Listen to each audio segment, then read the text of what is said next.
everyone, welcome to GameFace, episode 319 on Sifted Games at Sifted.net. I'm Shane Satterfield, and I am still alive, believe it or not. And I'm finally back to do an Despite episode our of best efforts.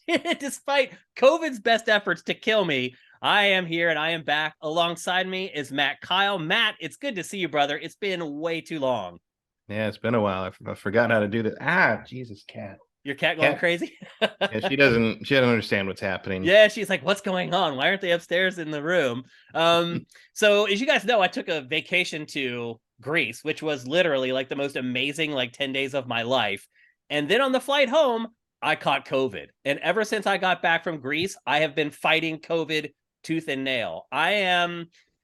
It's hard to explain. So I had 2 days where I literally felt like death. So if any of you guys have got COVID really bad, I really feel for you because I can't even really put into words how COVID makes you feel when you really have it. And I had it really hard for 2 days, and then it completely went away for 2 days, and then it just kind of came back a little bit. And I've had a runny nose now for the last 6 days, and it will not go away, and I cannot pop a negative test. So here we are, Matt and I, back on Zoom like we did when the pandemic was raging, doing an episode of GameFace. As far as housekeeping is concerned, this show is going to feature some games that came out a while ago because Matt and I have played those games and we want to go on the record and discuss them. So this episode is going to be a little bit of a rewind episode, although we do have a couple games that just came out that we are going to discuss. And then Matt and I are going to try to do another episode on Friday, also probably like this. It'll be recorded on Zoom and then assembled in post-production, which sucks, but we're just doing what we can to get you guys content. We're going to try to do another show on Friday that will be really in-depth on God of War. We're going to discuss it briefly today. It'll be really in-depth on God of War. It'll be really in-depth on Sonic Frontiers, and we'll toss in a couple other games in there as well. Just trying to get you guys content because I totally realize that it has been a long drought for GameFace because I was on vacation and then I got COVID. So if you guys are worried about me, don't be. It's been 9 days since I got it. It's not that out of the ordinary to still not be able to have a negative test at this point. I have a buddy who also had never had it before who got it on the same day I did. He's in the same boat as me. He's got a little bit of a runny nose. He still can't test negative. So it is what it is. I just stay patient. I keep drinking a lot of water. I keep making sure I get a lot of rest.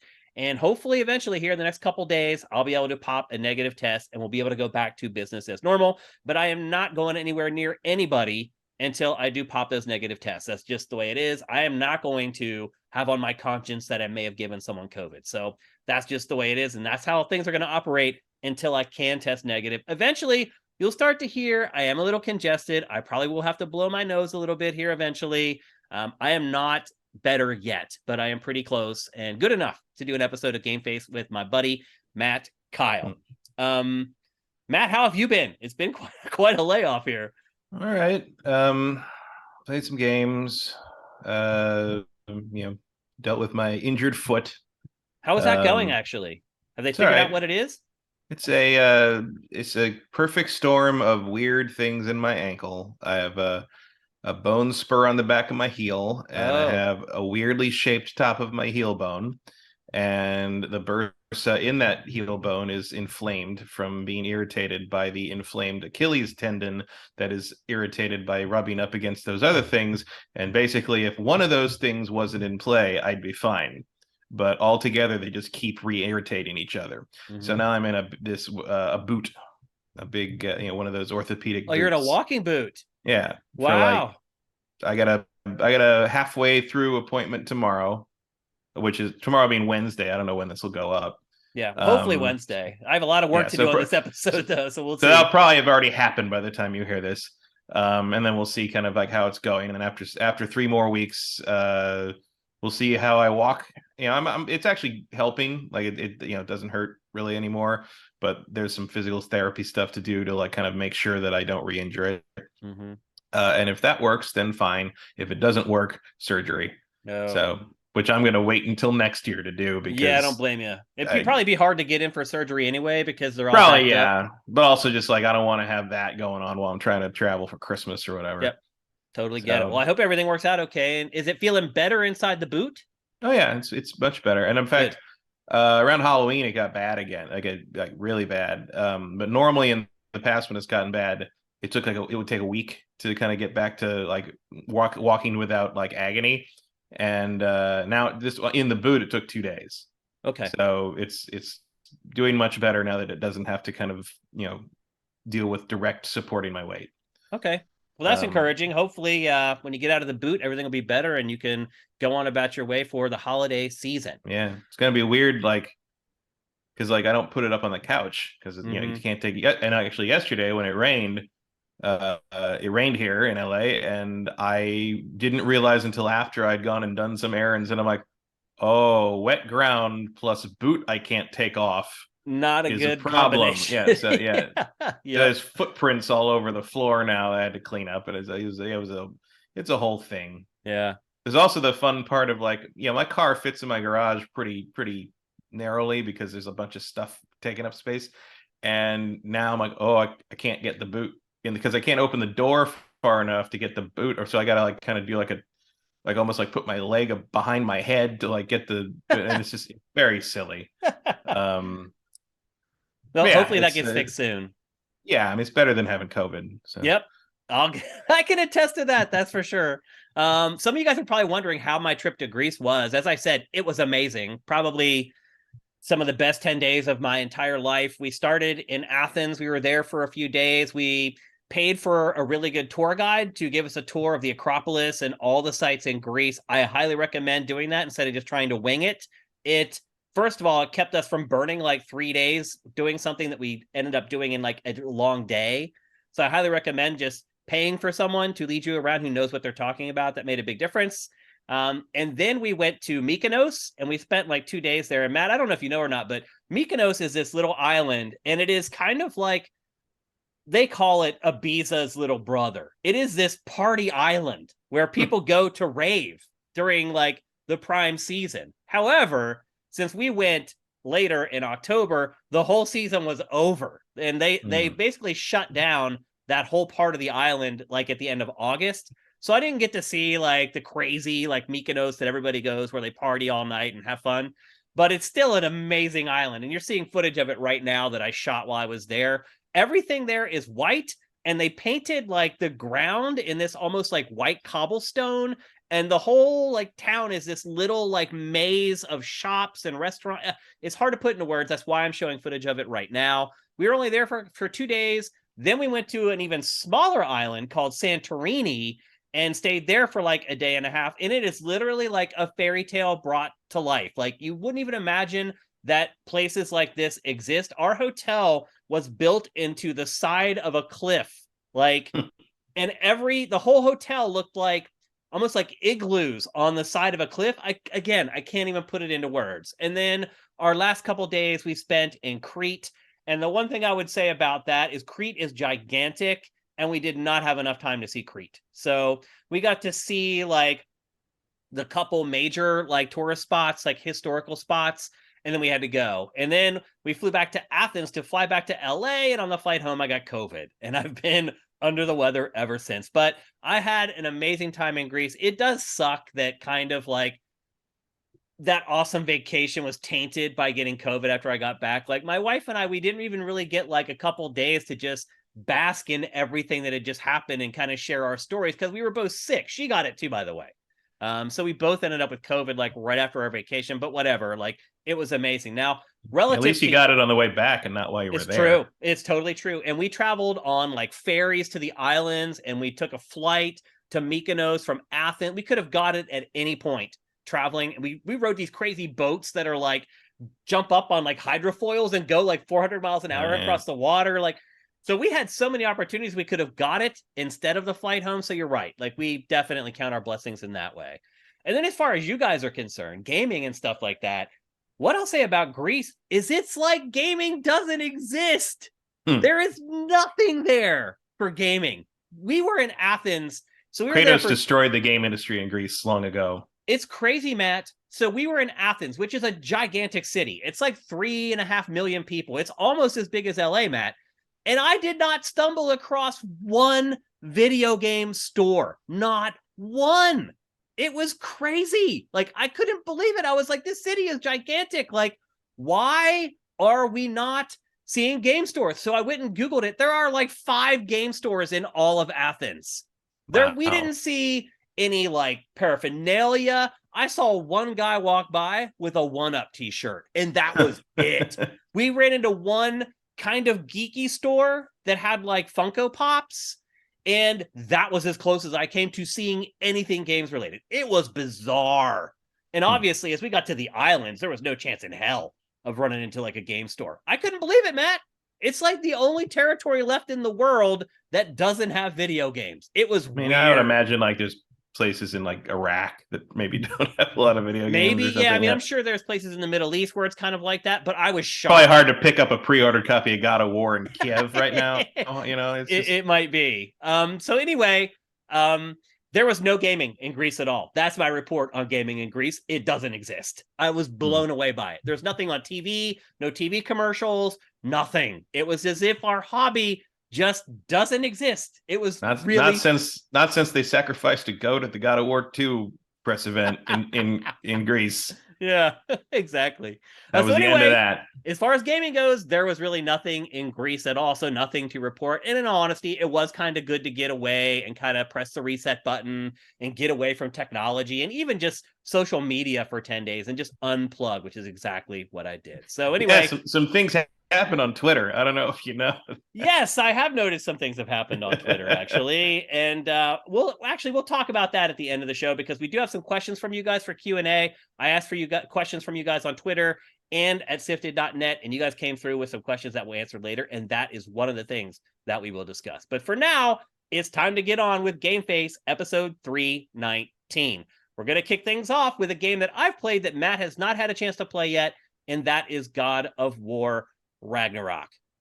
Well, I guess the first thing I should say about God of War Ragnarok is that the B-roll that you're about to see only covers the first hour, well, a little less, but mostly the first hour of the game. If you have played God of War from 2018, any of the stuff that you're going to see here in the next 20 or 30 minutes while we discuss the game are things that I would not consider spoilerific. Now, at about the 50-minute mark, there is a bit of a spoiler, but we're going to cut the footage out before we get to that point. So I just want you guys to know that we're going to be very conscious of the fact that you guys have not played the game, or maybe you're just getting started on the game and you do not want things spoiled. Now, the game picks up right after the end of God of War from 2018, if you remember or not. And again, this isn't spoilers. It's been 4 years. If you haven't played the game by now, it's not my fault. I'm just going to quickly recap what happened kind of at the end of the last God of War. And Matt, feel free to chime in as well with any anecdotes that you want to share. But essentially what happened was Atreus, Kratos' son, has discovered that he has giant's blood and that he may be, or may not be, some character named Loki.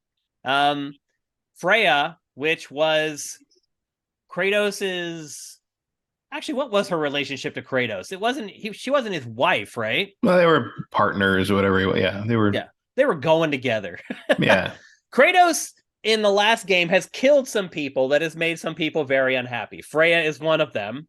And there's a collection of gods that makes up a group of other people who are quite unhappy with what Kratos did in God of War from 2018. And right out of the gate, a lot of those decisions that he made in the prior game come to bear. Now, Atreus is already older. Some time has passed from the end of the last game. It's not really clear exactly how much time has passed just by playing the game. Because it feels like the end of the last game was pretty adamant. Like it was like, oh, like some. So I guess, why make a whole new Atreus character model for the last 5 seconds of the game? Yeah, to show he's older or whatever. But yeah, it's a reasonable retcon. Took Thor a while to show up. His voice has now changed. I guess is what I'm getting at. Yeah, that was an all around thing. When we get to Plague Tale, that's also an issue. Yeah. His voice has now changed, and he is essentially like a preteen teenager.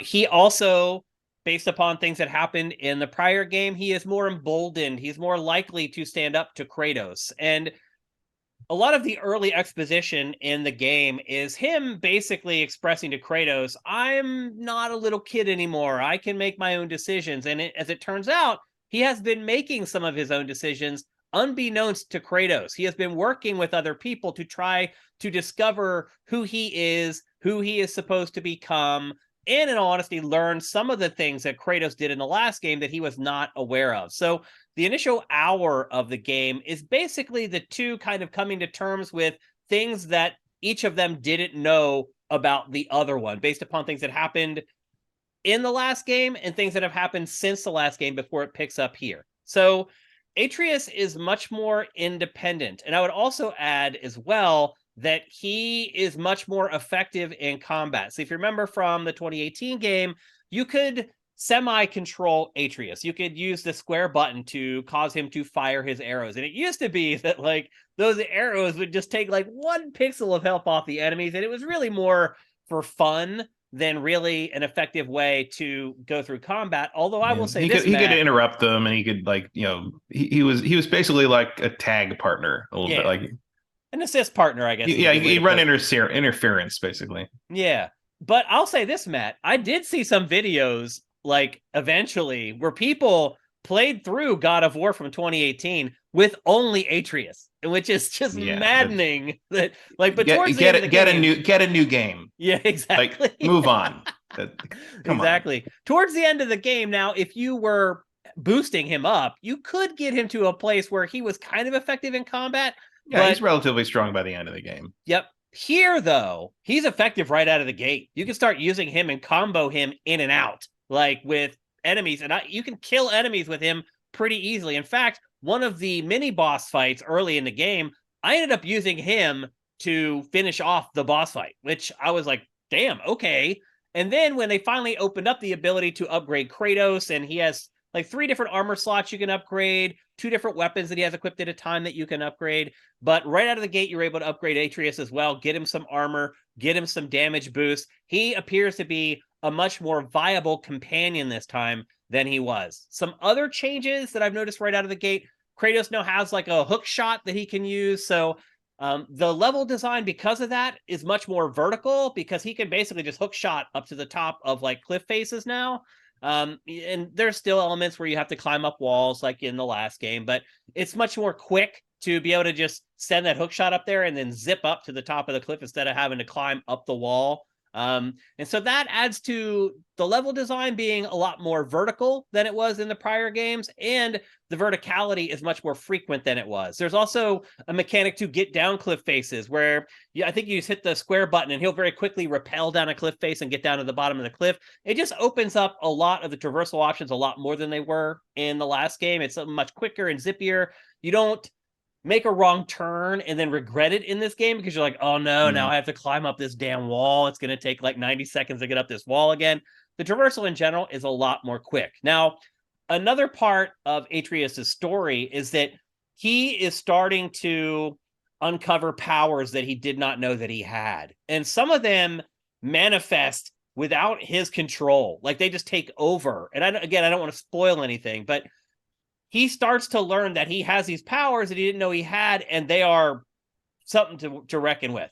And they're also out of his control. In a lot of cases, they just take him over, and things happen that good and bad that are completely out of his control. And he'll kind of come to and be like, what happened? And actually, Matt, there's a little bit of that in Plague Tale as well. Yeah. So there are some parallels between the two games. As far as like the new weapons or anything that I've come across so far, there haven't been any for me so far. Right now, I have the axe and I have the Blades of Chaos. And unlike the 2018 game, you do get the Blades of Chaos pretty much right out of the gate. When you first start, you just have the axe, but then you come back to Kratos' crib and you pick up the Blades of Chaos off of the wall, and then you have them from then on. Not a big life choice anymore, really. No, no. And Matt, I'm actually not sure if I remember this from 2018. Could you power up the Blades of Chaos in the original game by like smashing the triangle button and then fill them with fire, and then it creates like these crazy fire attacks that you can do? I think there was a way to do that, but I don't know if you hammered a button. I think it might have been just a mode you could activate if you burned a bar or something. Oh, okay. I can't remember. Okay, no, well, you definitely could do that. I just don't remember what the mechanic was. Okay, well, in this one, you smash the triangle button and you can power up your Blades of Chaos and then use either the light attack or the heavy attack, and it gives you a whole new set of combos. And the other thing I would say, too, is that it feels like the elemental stuff matters more in this game. Now, the early going is wintertime. And so you have a lot of frost abilities that you can upgrade and basically imbue to the axe.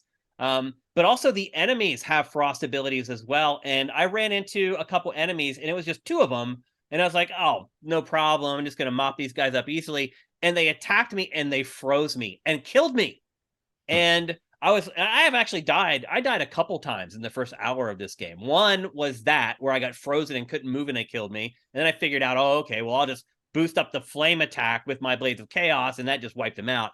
But then the other one was I was fighting enemies, but there were a couple enemies up high firing like fireballs with slings down at me while I was fighting a group down on the ground. So it became you had to manage the crowd. You had to do crowd control on the ground while also looking up and throwing your axe to take out the guys who are using projectile weapons against you. So the game heats up pretty quickly. There's also a sub-boss fight that happens very early on that's pretty challenging that I barely beat without dying. So the game feels a little more challenging to me, Matt, than the original one in 2018. I felt like that game, it took until like the 10-hour mark before I really started feeling the pinch in combat.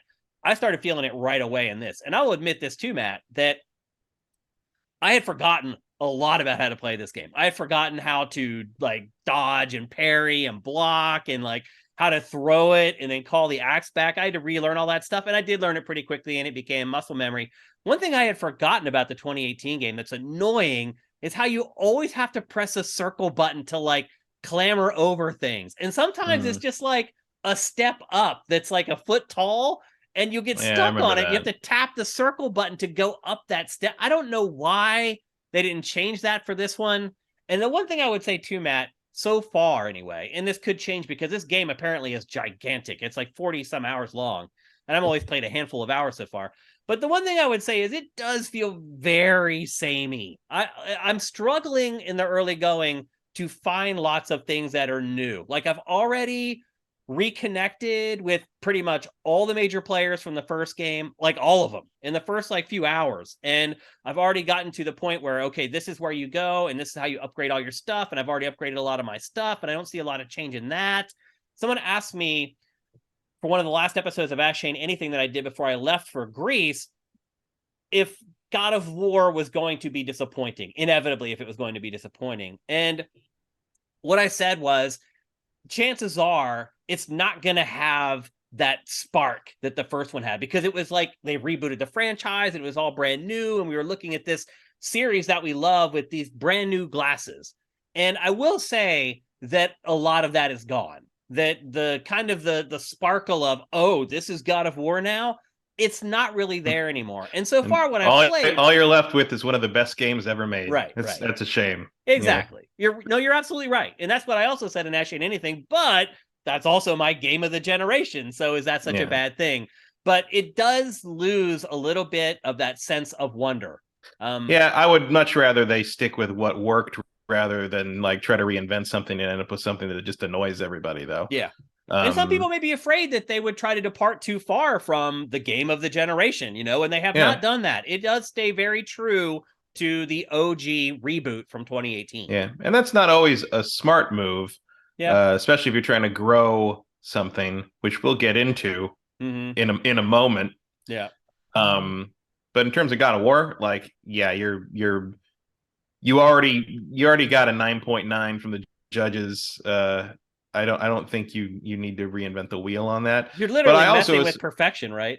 Yeah. I also assume that, like, considering how big the game is, there's more stuff in there. Like, there's stuff in there. Yeah. Like, there, clearly there's more weapons, there's more enemy tricks. If they're throwing that kind of stuff at you in the first hour, some of that is like, let's get the basic shit out of the way. Yeah. Let's get the real, because that was true of the first one too. I mean, you like, especially like the end game stuff, like the poison dungeon and all that stuff. Like, the you would have no clue. Yeah, you had no clue at the beginning of that game that any of that was coming. It's like, true. Yeah, and they're not reinventions of the system you've already been using, but they are ways of using it in a way that you probably hadn't thought of. Yeah. So I expect to see more of that as you progress through the game, rather than reinventions of the wheel. And the level design is the same, so they're discrete chunks of Mm-hmm. land that you play through, and then eventually you get to this place where you go to this kind of like magical land in the sky that's like all psychedelic with all these trees, and then a magical door will appear in front of you, and then you enter that door and off you go into the next section of the game. Again, that was a part of the last game, and it's here in this one as well. I am hoping we get to see all 9 realms this time. That was my one like disappointment of the original of the first game was like, oh, I can just go to like 4 of them or something. Mm-hmm. Like you're in this big machine that can take you anywhere, but they're like arbitrarily broken for the ones that like it appears that you can, because there's a door that basically has a little insignia for 9 different realms, and like you choose the insignia on the door, and then that takes you to that realm. So I think you're pretty safe in that. I mean, if I were them, that would be my first move. Would be to be like, okay, we're gonna let them go to all of them now. Yep. And that appears to be the case. Yeah, and have 2 of them not be just like random, like one-off like dungeon crawls. Yep. Because there's way more interesting stuff to do there. Yeah, for sure. So production values are great. Not gobsmacking, but great. I talk a lot about cross-gen development sometimes holding games back. You can see a little bit of that here. Again, this game isn't an open world game, so it's not drawing and using occlusion culling to not draw parts of this big open world. There's none of that stuff going on. It's just these little chunks of land, and the game runs great. There's no frame rate buckles or anything like that, but it's not the fidelity that you get with like Ratchet and Clank Rift Apart. It's not the fidelity that you got with the Demon Souls remake. It looks great, but not mind-blowingly so. For instance, last night, my wife was watching me play, and Atreus was standing in the snow. And to her, it looked like his feet had been chopped off. She was like, what happened to his feet? And I'm like, what are you talking about? She's like, his feet disappeared. And I'm like, no, he's standing in the snow, and the snow is deep up to his ankles. And she's like, that's not what it looks like. And she's right. It does. That's not what it looks like. My brain fills in blanks like that for me, and it doesn't do that for her because she doesn't play games like a maniac like I do. But the game still looks great. Like, I was recording footage in 1080p for the show and recording like right here where I'm sitting. And I was like, oh, the game looks good, not amazing. And then after I finished recording, I went out to the living room and put it on my OLED TV. And I was like, oh, okay, hot damn. Like it looks like a really good looking PC game, I guess is the best way that I could put it. Like, if you look at Kratos, his back, and he has both his weapons, and he has like, and you've started customizing his gear. So there's a lot of different fabrics and things. It is pretty amazing to just see all the different texture work on all his different parts of armor, on all his weapons, on the hilt of his axe. Like, everything has a different texture, a different sheen, a different reflection level. Again, the way I would describe it is it looks like a really good PC game, like a game that was built from the ground up to run on a powerful PC. Now, I haven't seen a lot of ray tracing and stuff like that, a lot of things that were promised to us with this generation of consoles. And let's be honest, we haven't seen that in general from most games. And sadly, not even on the PC, really. Yeah, or even. I mean, they're only just now adding like full ray tracing to the PC version of Forza Horizon 5. Right. Yeah. So it's been kind of a letdown for this generation. It was kind of like the big thing that we all were plunking down $500 for. And I always got the impression it was more the only thing they could think of. Right. It was the selling point that they could put on the box or whatever. So you don't get a lot of that here, but the game still does look great. If you have a really good TV, it looks all the better. Even in 1080p, it still looks great. It's just not mind-blowing. And again, because this game isn't rendering this gigantic open world, my expectations for it are a little higher than other games. But look, if the trade-off is that people who have a PS4 can play it, I'm totally cool with that. Like, the more people who get to play this game, I'm fine with it. It still does look amazing running on a PS5, which is what I'm. And I would imagine that they originally targeted this to be a little earlier than it has been. Yeah. So it would have made more sense to be cross-gen because you wouldn't have the penetration of the PS5 yet. Yeah. You probably gotten away with really making it a PS5 exclusive if you knew it was coming out in November 2022. Right. But I don't think they knew that. That was not the original plan. Yeah. So that's pretty much my experience so far with God of War Ragnarok. I don't want to get into too much more of the story because I don't want to spoil anything. And Matt hasn't had a chance to play it. And when Matt and I get together on a game, I feel like that's when the real discussions are good on GameFace. So we'll save Matt and I both discussing the game way more in depth for the episode on Friday. But I guess I'll just say this, is if you've been excited for this game and you're wondering whether you should buy it today, yes, you're not going to be disappointed in the game. It looks great. It plays great. It sounds great. The story so far, I'm already hooked into it. The characters so far, I'll say this, Matt, a lot of the characters in this world are ugly. Like, I think we said that about the original game too. Like, some of the characters, you look at them and you're like, how long did you work on that character model? Like, you maybe should have spent a little more time on that guy.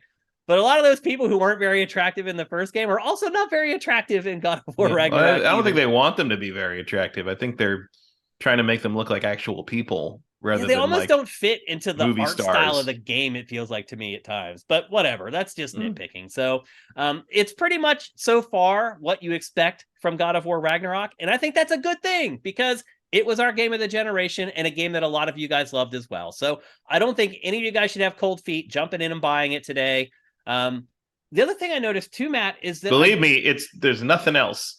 Yeah, we'll get into as we get on with the rest of the show. Yeah, unless you really think Sonic Frontiers is going to do it for you. Yeah, and it is like a 40-some hour game, so you're going to get your money's worth from it as well. So right now, I can say safely that I think you're okay buying the game, and we'll all get together on Friday to discuss, both Matt and I, our experiences as we get much deeper into the game. And at that point, you guys will have probably a frame of reference as well. And if we can't do the show live on Twitch because I'm still testing positive, at the very least, we can get into some great discussions in the comments, both on Patreon and at sifted.net. So that's all I got right now for God of War Ragnarok. We'll have much more coming to you guys on Friday when Matt gets a chance to play, and I get a chance to play a lot more of it. All right. Next up, we're going to talk about a game that I was pleasantly surprised by, and hearing some of the stuff that Matt has been saying for the last 30 minutes or so, I'm wondering if he feels the same way. And that game is Bayonetta 3. I would just say that going into this game, I really had low expectations. I also didn't get to play it until I got back. So I got the review code from Nintendo for it, and then I was gone. And then I came back and I kind of saw some of the reviews before I started playing it, but I didn't really read any. I saw like a couple scores and I was like, oh, that's kind of low or whatever, but not really at that point, not something that I was surprised by because I hadn't played it. So, and I'm not a big Bayonetta fan in all honesty. What about you, Matt? Have you been a big fan of Bayonetta in the past? I like the first one. I got like halfway through the second one until I realized I was just sort of, that was enough. Yeah. And that was that. Bayonetta 3 didn't change any of that for me. And as a matter of fact, starting Bayonetta 3 with almost an identical introduction as 2 did not do anything to raise my spirits on that. This game blows. Like really? I really don't like it. And wow. I played maybe it's 2.5 be a good discussion then. I played maybe 2.5 hours and I have not gone back to it and I do not intend to. Really? I am done with Platinum. Wow. Their gameplay has nothing to offer me. Okay. Like if you're into it, cool, but it's the same shit they've been doing for almost 20 years now, and I don't care anymore. Okay.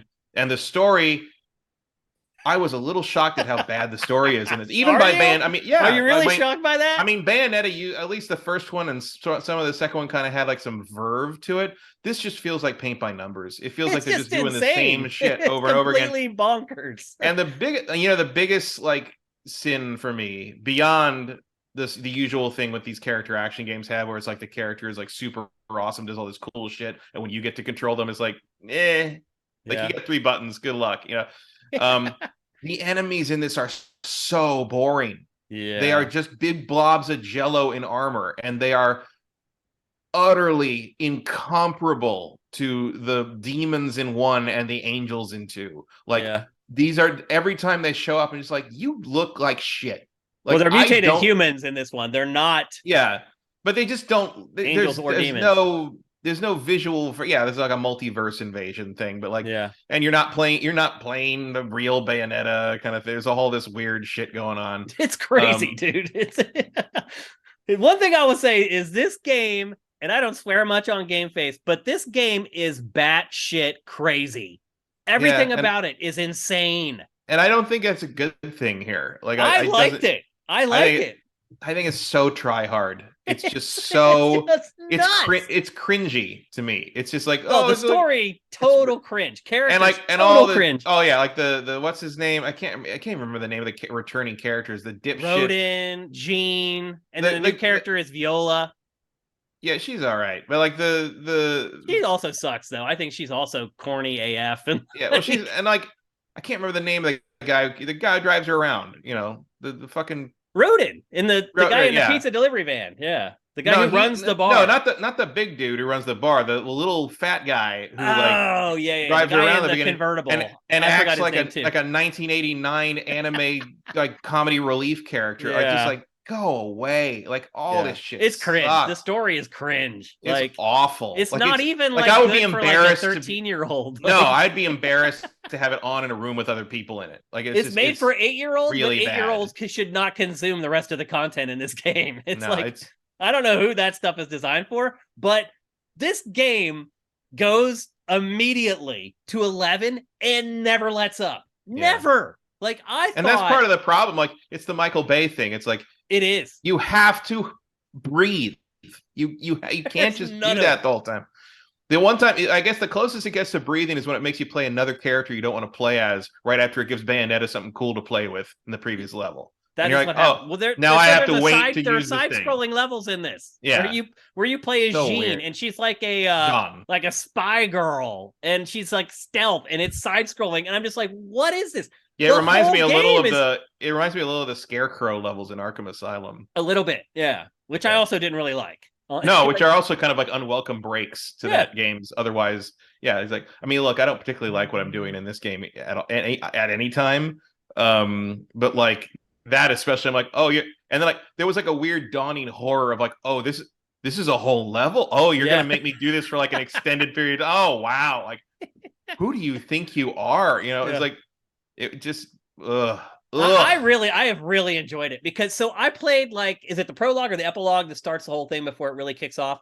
Yeah, the And prologue starts. and it's just bonkers. Like it's just one insane scene after another where there's just a monster the size of a skyscraper just flying through like Manhattan, just destroying all of Manhattan while you're riding on it. And it's just the stuff that's happening. You're like, am I seeing this with my eyes? And I thought, okay, this is just going to be until the real game starts. And then it will settle into a typical video game where you have a hub and then you go into the levels and you finish the level and then you come back to the hub. It never changes. It is just balls to the wall insanity the whole time. Now, there are stages eventually that you get to, and the way the stages work is there's like a list of altercations basically that you can get into.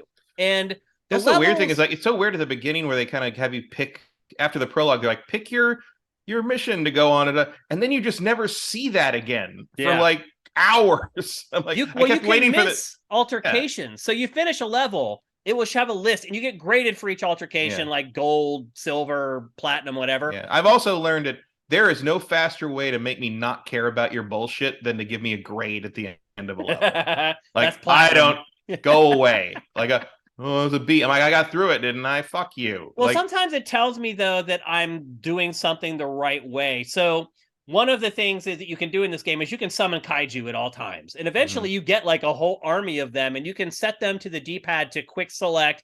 And then you can literally just summon them at any time. And if Bayonetta takes a hit, the summon will go away. So the strategy is like get her some distance away from the enemy, then summon, then send the kaiju into fight and hope that it blocks any of the attacks that would end it. And it's also on a meter, and you can upgrade that eventually. The meter is pretty generous. It's generous, But it's but see, the grading system taught me to start using the kaiju more often. When I first started playing, was like, oh, this is like something I'm only going to use against bosses or whatever. And I was like barely using it. And then I finally used it just like whenever.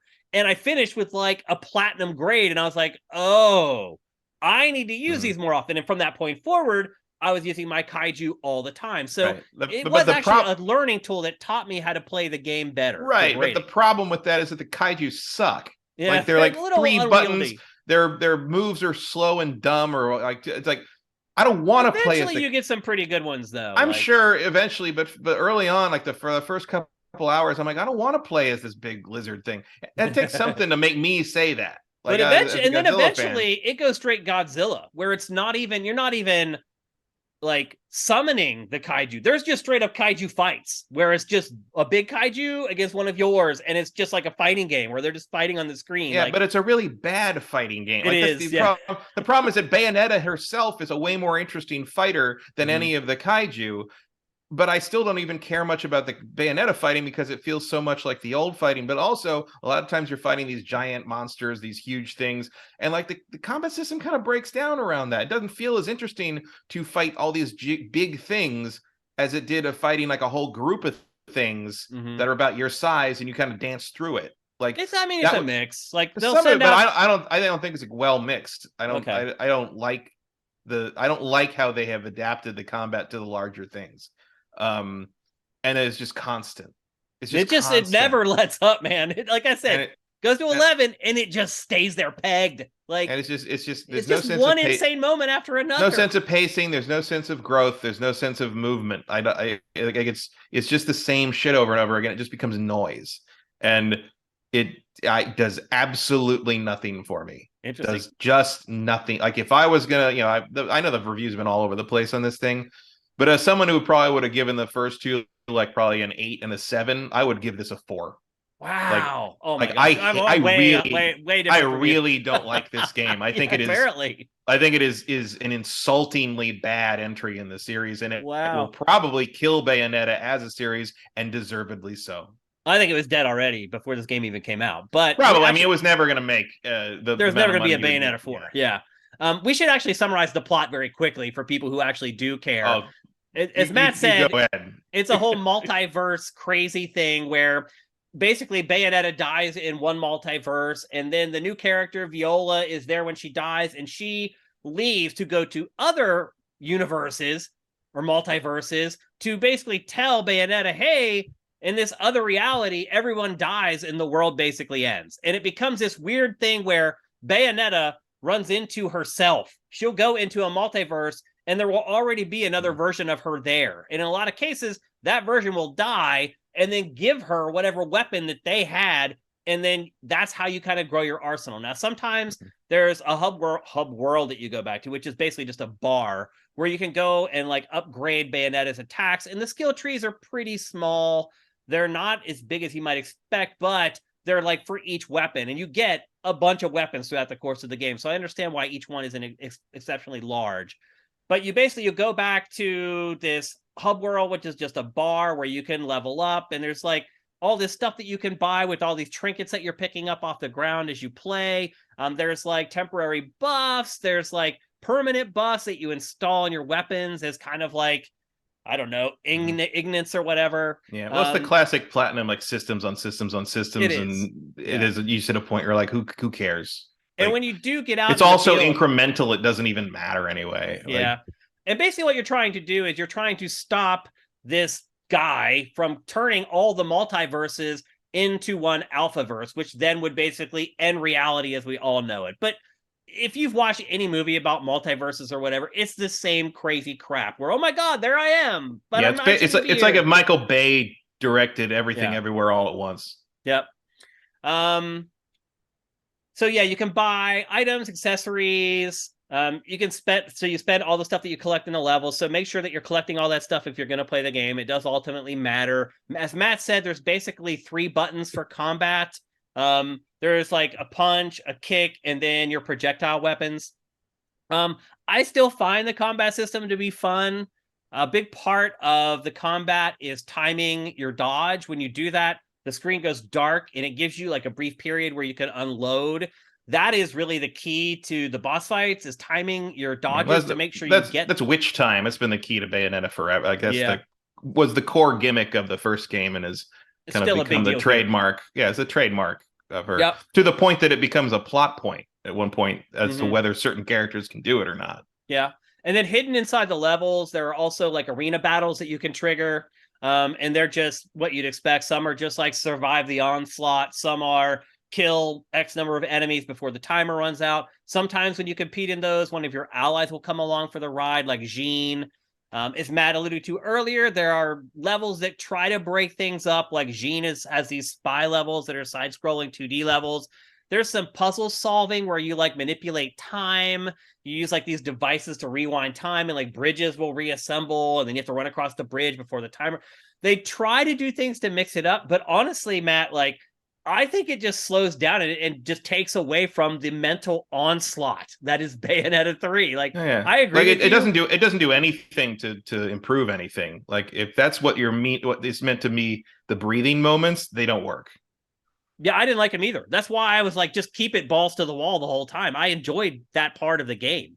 Um, the enemies, as Matt said, I agree 100%. The enemies are repetitive and just dumb. Like they're either these like humanoidish, like liquid enemies that you fight continually, or they're these pot-bellied, like big, like trolls that you fight, Mm. and it just will have like a different color or a different kind of armor Yes, or even for armor. this series, it is the same It gets enemies repetitive. over I and agree with that. over and Yeah. over. It's just unbelievable. Like I don't even like fighting bosses sometimes or mini bosses because I'm like, are you going to become a normal enemy now? Like I'm just going to have to Yeah. fucking deal with you over and over again, like 15 of you next level. Like, it's tedious. It's tedious. The game is tedious. That's the only thing I can describe it as. Now, I'll be honest with you, Matt. I thought the combat was great. I really enjoyed it. I thought I got better at it the more I played it. I I felt just like don't see much difference as soon as I beyond the started to kaiju master one stuff. weapon, like I get another one, and then I'd master that, and then I get another one. Like I thought the pacing of bringing in the new weapons was great.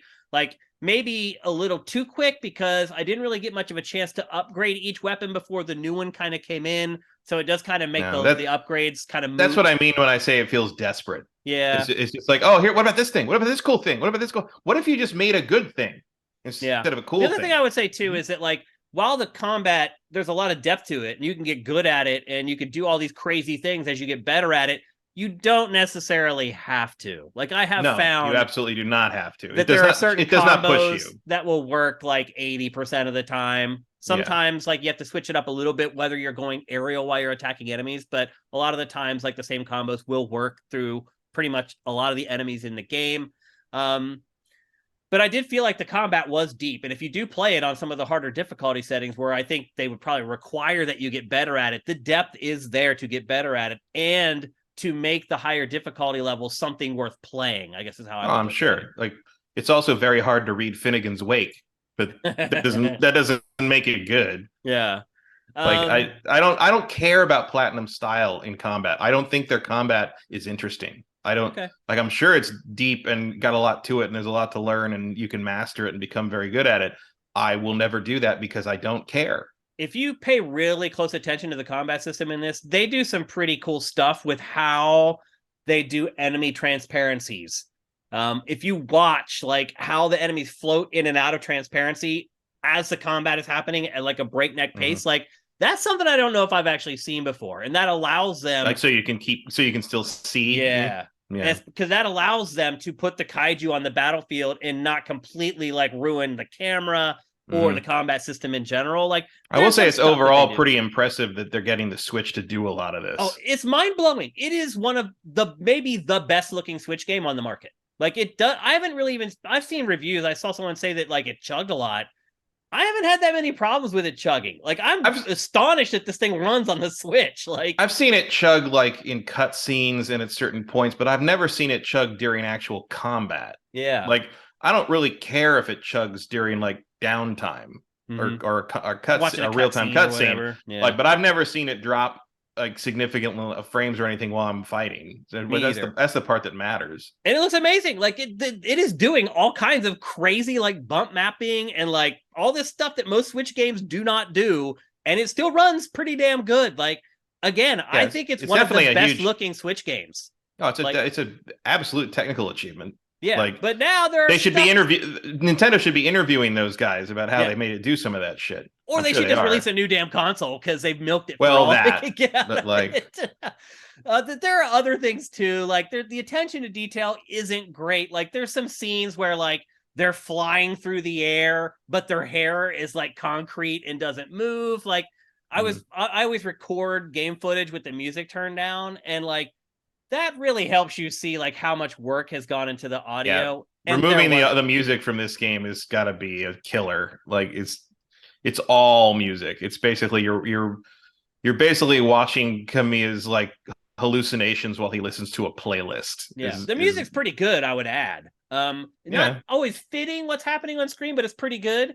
But if you they've take the always music done that. away, there's like no audio in this. Like, there's not enough Foley work to back up what's happening in the cutscene. So while it is technically impressive, like and I guess obviously they probably ran out of time. They worked on this game way too long anyway, and it's not going to sell that great. So I can see why at a certain point maybe they cut their losses. But if you really pay attention, if you play a game like this, and then you play God of War Ragnarok, which is exactly what I did in the same day, you see the difference in the craftsmanship for sure. So, but it's still one of the best looking Switch games on the market easily from a technical perspective. Whether you like the art or not, that's obviously subjective and that's up to you. I tend to like it, but it does get repetitive, as Matt said. The enemies get repetitive, and I like the design of like her and John and Viola and all that. But I think the enemies are a complete dud. Like just especially in comparison to there's a lot of imagination on display in the first two in the enemy designs, and in this I just feel like they punted. Really, but I will say, poorly. As a counterpoint to Matt, I am enjoying the hell out of this game. I'm like 10 hours into it. I'm a little over halfway, judging by the chapter number that I'm on.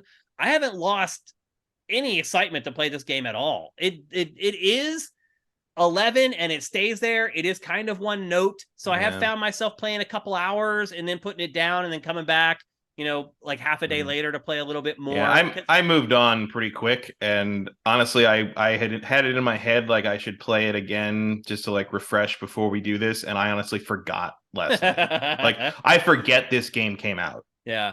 In comparison to some of the other stuff. Yeah. One game I would compare it to a little bit is a little known game from Capcom called Asura's Wrath. It's I remember that kind of bonkers. Just this stuff is just happening that you're just like, what? Like, yeah, Asura's Wrath though like lets you play more of it. Maybe. Like even in the form of it's the form of QTEs, so that's a matter of opinion, I suppose.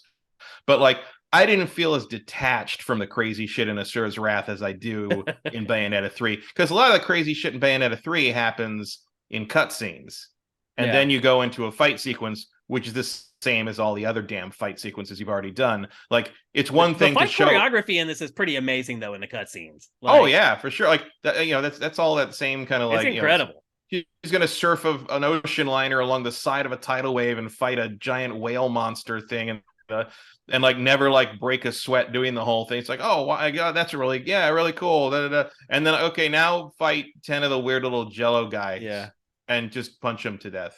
Yeah. But what can I surf on the thing and do that? No, just hit them. I mean, okay, that like those are two very different experiences. Whereas in Asura's Wrath, like you're throwing moons at each other, and at least I'm pressing a button. Yeah. My big complaint with the gameplay in this is that they require platforming, and the platforming controls suck. That was my biggest complaint with the gameplay. Combat I'm okay with, but there are mission objectives where you have to platform quickly, and even after playing this for hours and hours, I never felt like I was in control of the platforming. It always felt like when I finally got it, I got lucky. Like, yeah, it's too slippery, and for all the camera is good at showing you what's going on during the fighting. It's just a little too high. Yeah, like I agree with that. You can't quite see Bayonetta's feet well enough to platform effectively with her. I'd agree with that. The other thing I would say too is that while I was playing this, I thought about Ryan Davis constantly from GameSpot and Giant Bomb. He loved games like this. Asura's Wrath was one of his favorite games ever. And I just while I was playing this, I just kept imagining his face while playing Bayonetta 3. I just know he would just have a smile just plastered across his face just as he blazed through these levels. Like, it is, I agree, it's a little bit of an acquired taste, but I really loving the hell out of it. The story is dumb. The characters are dumb. It's a shame that they're ending the trilogy in with such a whimper, but the rest of it I have really enjoyed. I could not see myself sitting down and playing like all day like I can play God of War or some other games that have peaks and valleys. But the time that I've spent with this, I have had a ton of fun with it. Like it just keeps catching me off guard. Like every moment, you never know what's going to happen. Like you said, you're surfing on a whale down a skyscraper. Next thing you know, you're in Shibuya, Tokyo, in the shopping center, and you're just like, what? How did I end up here? Like, it's just completely unpredictable, and I feel like we don't get enough games like that anymore. So I have really enjoyed Bayonetta 3, and I do recommend buying it because it also is quite lengthy. It's not like a short 8 to 10 like action 10-hour action adventure like we expect a lot of times. Yeah, It's close that's to not like 20 hours. that's not a plus in my book. Yeah, well, if you don't like it, I can see that. Yeah, I just don't think games of this type need to be that long. Yeah, it Like could be. it's just, especially considering Platinum always expects you to play these things over and over again. Yeah, And I you know in really this do it's that. more like you go back to the chapters and you just replay individual chapter. You don't play the game over again. Yeah. You just pick the individual, sequences. But like, nah, it is ridiculous to want $60 for this game. As far as like, wait for a good sale. Like, if you're a fan of Bayonetta, you already have this game. Like, it doesn't matter. Like, you're already there. But I do think if you're a fan of character action games, I think this is like the best one in a while. Like, I don't know. I don't I mean, have a what tops it? Well, that's kind of what I mean. Is like You just don't want to play them anymore. They don't really make them anymore because they kind of suck. Like, I don't really want to. I don't want to play. I didn't get more than halfway through Devil May Cry 5. I don't care about this game. I never particularly liked the genre, the subgenre. I like this more than Devil May Cry 5. I'll say that. Yeah, I would probably give this the edge over Devil May Cry 5. Yeah, Devil May Cry 5 was, I guess, fine, but it just felt very. It took itself too serious for the absurdities that happened. Like, that's I think Bayonetta. They don't like try to make it seem like this is some serious thing. Oh yeah, but like I think Bayonetta goes too far in the other direction. I think there's a medium ground that no one has ever actually. Maybe the medium ground is Ninja Gaiden. Yeah, that's true. Maybe, but it's like, Ninja Gaiden knows it's ridiculous, but it does. The characters take it seriously. Yeah, and that's not true in Bayonetta. And like sometimes that can be fun and refreshing, and it has been at times in the other games. But in this, it just feels like everyone's here to like, punch the clock and go. Like, everyone, like, there's a point at which, all this crazy shit's happening, and like, I know you're trying to go for like super cool anime hero thing, who like, I'm surfing on a whale and we just blew up a ship and he's smoking a cigar on the top of a building and he's gonna punch God back into the waves and stuff. And I'm like, I get, but like, at a certain point, if the characters don't think it's important, why should I think it's important? Yeah, I can understand that perspective. I just had fun with it. Sometimes I think it's good to just have mindless fun, and that to me is what Bayonetta 3 is. I don't mind mindless fun, but like, you gotta strike the tone. You gotta sell it as well as anything else. It's like, I won't defend it actually because it's a bad movie, but I love Equilibrium, that the Christian Bale movie, which is basically like Brave New World as remade by like an idiot like, who didn't understand it. Like, and like, I love that movie. It's terrible. Like, it's garbage, but I enjoy that garbage. Whereas like Armageddon is also terrible and garbage, and I can't stand it. Yeah, because it's a fine line. There's no doubt. There's a way to present this that appeals to me and that doesn't appeal to me, and the way Bayonetta 3 might appeal to somebody else, but it is not for me. Okay, so there you go. That's like, Matt, a big fat no on Bayonetta 3. And there's me with a big fat yes on Bayonetta 3, and that doesn't happen that often. I will just go back and finish Bayonetta 2. Thank you very much. Okay, and you can probably get that for $5 at this point too. So. Oh yeah, I think it was on sale for that much, like the week before the third. Like the week after it went on sale. That might happen to Bayonetta 3 as well, based upon some of the reviews I've been reading. So yeah, I would imagine you can get this for a pretty decent price come Black Friday / Christmas or so. It's possible. Although, as we've said many times, Nintendo is very reluctant to lower the price of its first-party games. True, and this is a first-party Nintendo. But like I said, I looked for Bayonetta. I was like, oh, I wonder if Bayonetta's, because I didn't have Bayonetta 2 on digital. I got the physical copy. And the physical copy came with a card for 2, but a code for 1. No, that's right. That's right. Yeah. So I have the digital copy of Bayonetta 1, and I was like, I just looked at it in the store. I'm like, oh, maybe I could get a digital Bayonetta 2. I wonder how much that costs now. And I think it was like $19 normally, but it was on sale for like $5. Yeah. I was like, oh, that's so like, yeah, Bayonetta does not seem to be beholden to the Nintendo price hold rule. Yeah, like, maybe it may drop, is what you're saying. I think Bayonetta 3 will certainly drop. It's gonna drop a lot faster than that Advance Wars collection. In terms of Nintendo's decision making, that I don't understand. It's really bizarre at this point that game hasn't been released. Well, it's like, oh, we can't do that because there's Russia in it. I'm like, have you played the new Call of Duty? Yeah, Like, they haven't. Nobody fucking cares. Matt, you know they have not played the new Call of Duty. So anyway, there you go. That's Bayonetta 3. I say buy it. Matt says don't buy it. And I think that probably falls in line with a lot of the reviews that you've been seeing. Some people like it and some people don't. But I think at this point, you probably have a very clear picture of what you're getting yourself into if you decide to pick it up. I was a little surprised by how all over the map the reviews were on that. They have been all over the place. Yep. Next up, we're going to talk about a game that I have not played even a lick of because it came out while I was in Greece, and we are getting in a little late on this, but this is one of the big games of Q4, and I know you guys want to get Matt's take on this because of his proclivities for character-based movies and film and his knowledge of the Marvel Cinematic Universe and the DC Universe, and that is Gotham Knights. Matt, the first thing I will say is, based upon your initial kind of pre-show discussions we had about this, it sounds like you don't hate it as much as I thought you were going to hate it.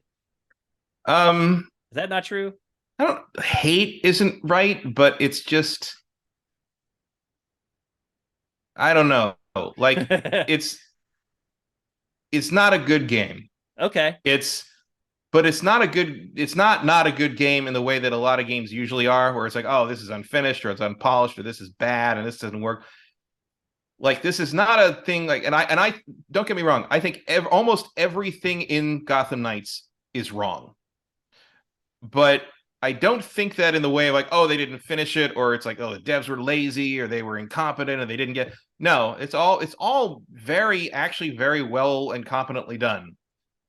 I just don't agree with a single decision Warner Brothers Montreal made about this game. Okay. Every single choice they made on Gotham Knights is wrong. Wow. That's hard to do. There is not a single thing in this game that I would not change in some way.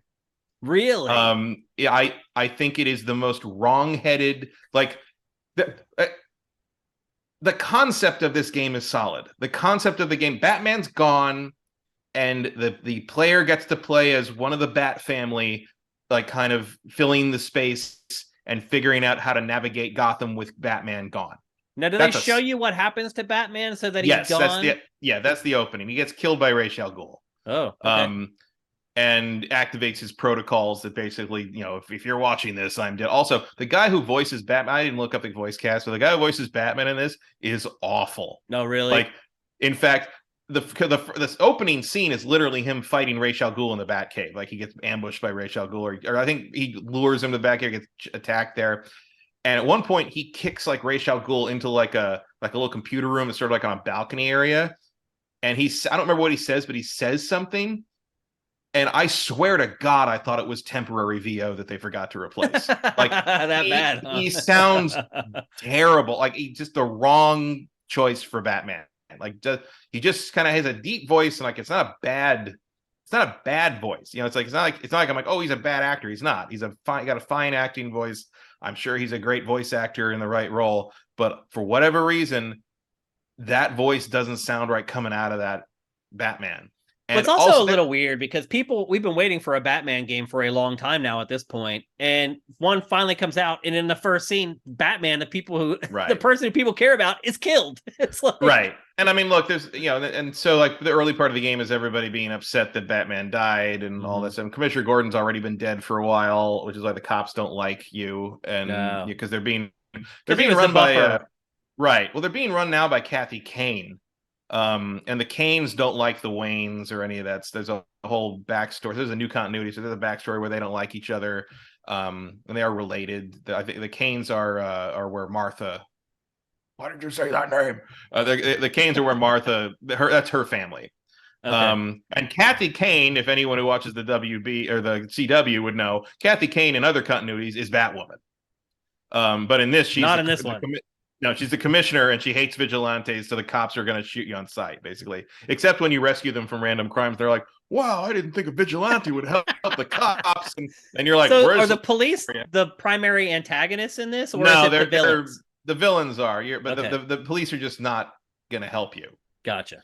And in fact, there's times like even early on you're sneaking into like a police headquarters to get access to Ra's al Ghul's body in the morgue to like find clues and stuff, and like the cops are hostile, but like the game goes out of its way to say you do not get XP for beating up cops, so it's better to just avoid them, and they also are way more lethal than most of the other enemies early on.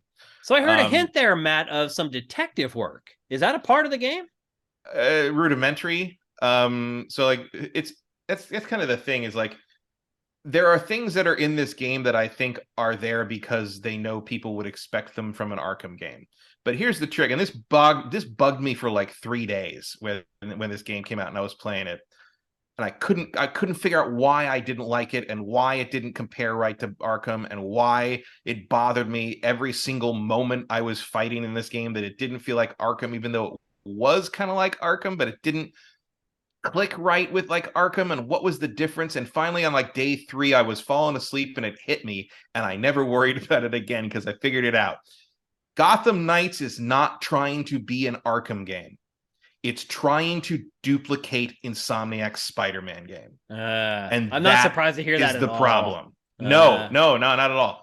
But that is the problem, because the combat isn't like Arkham. It's like Spider-Man. It's dodge based. It's not counter based.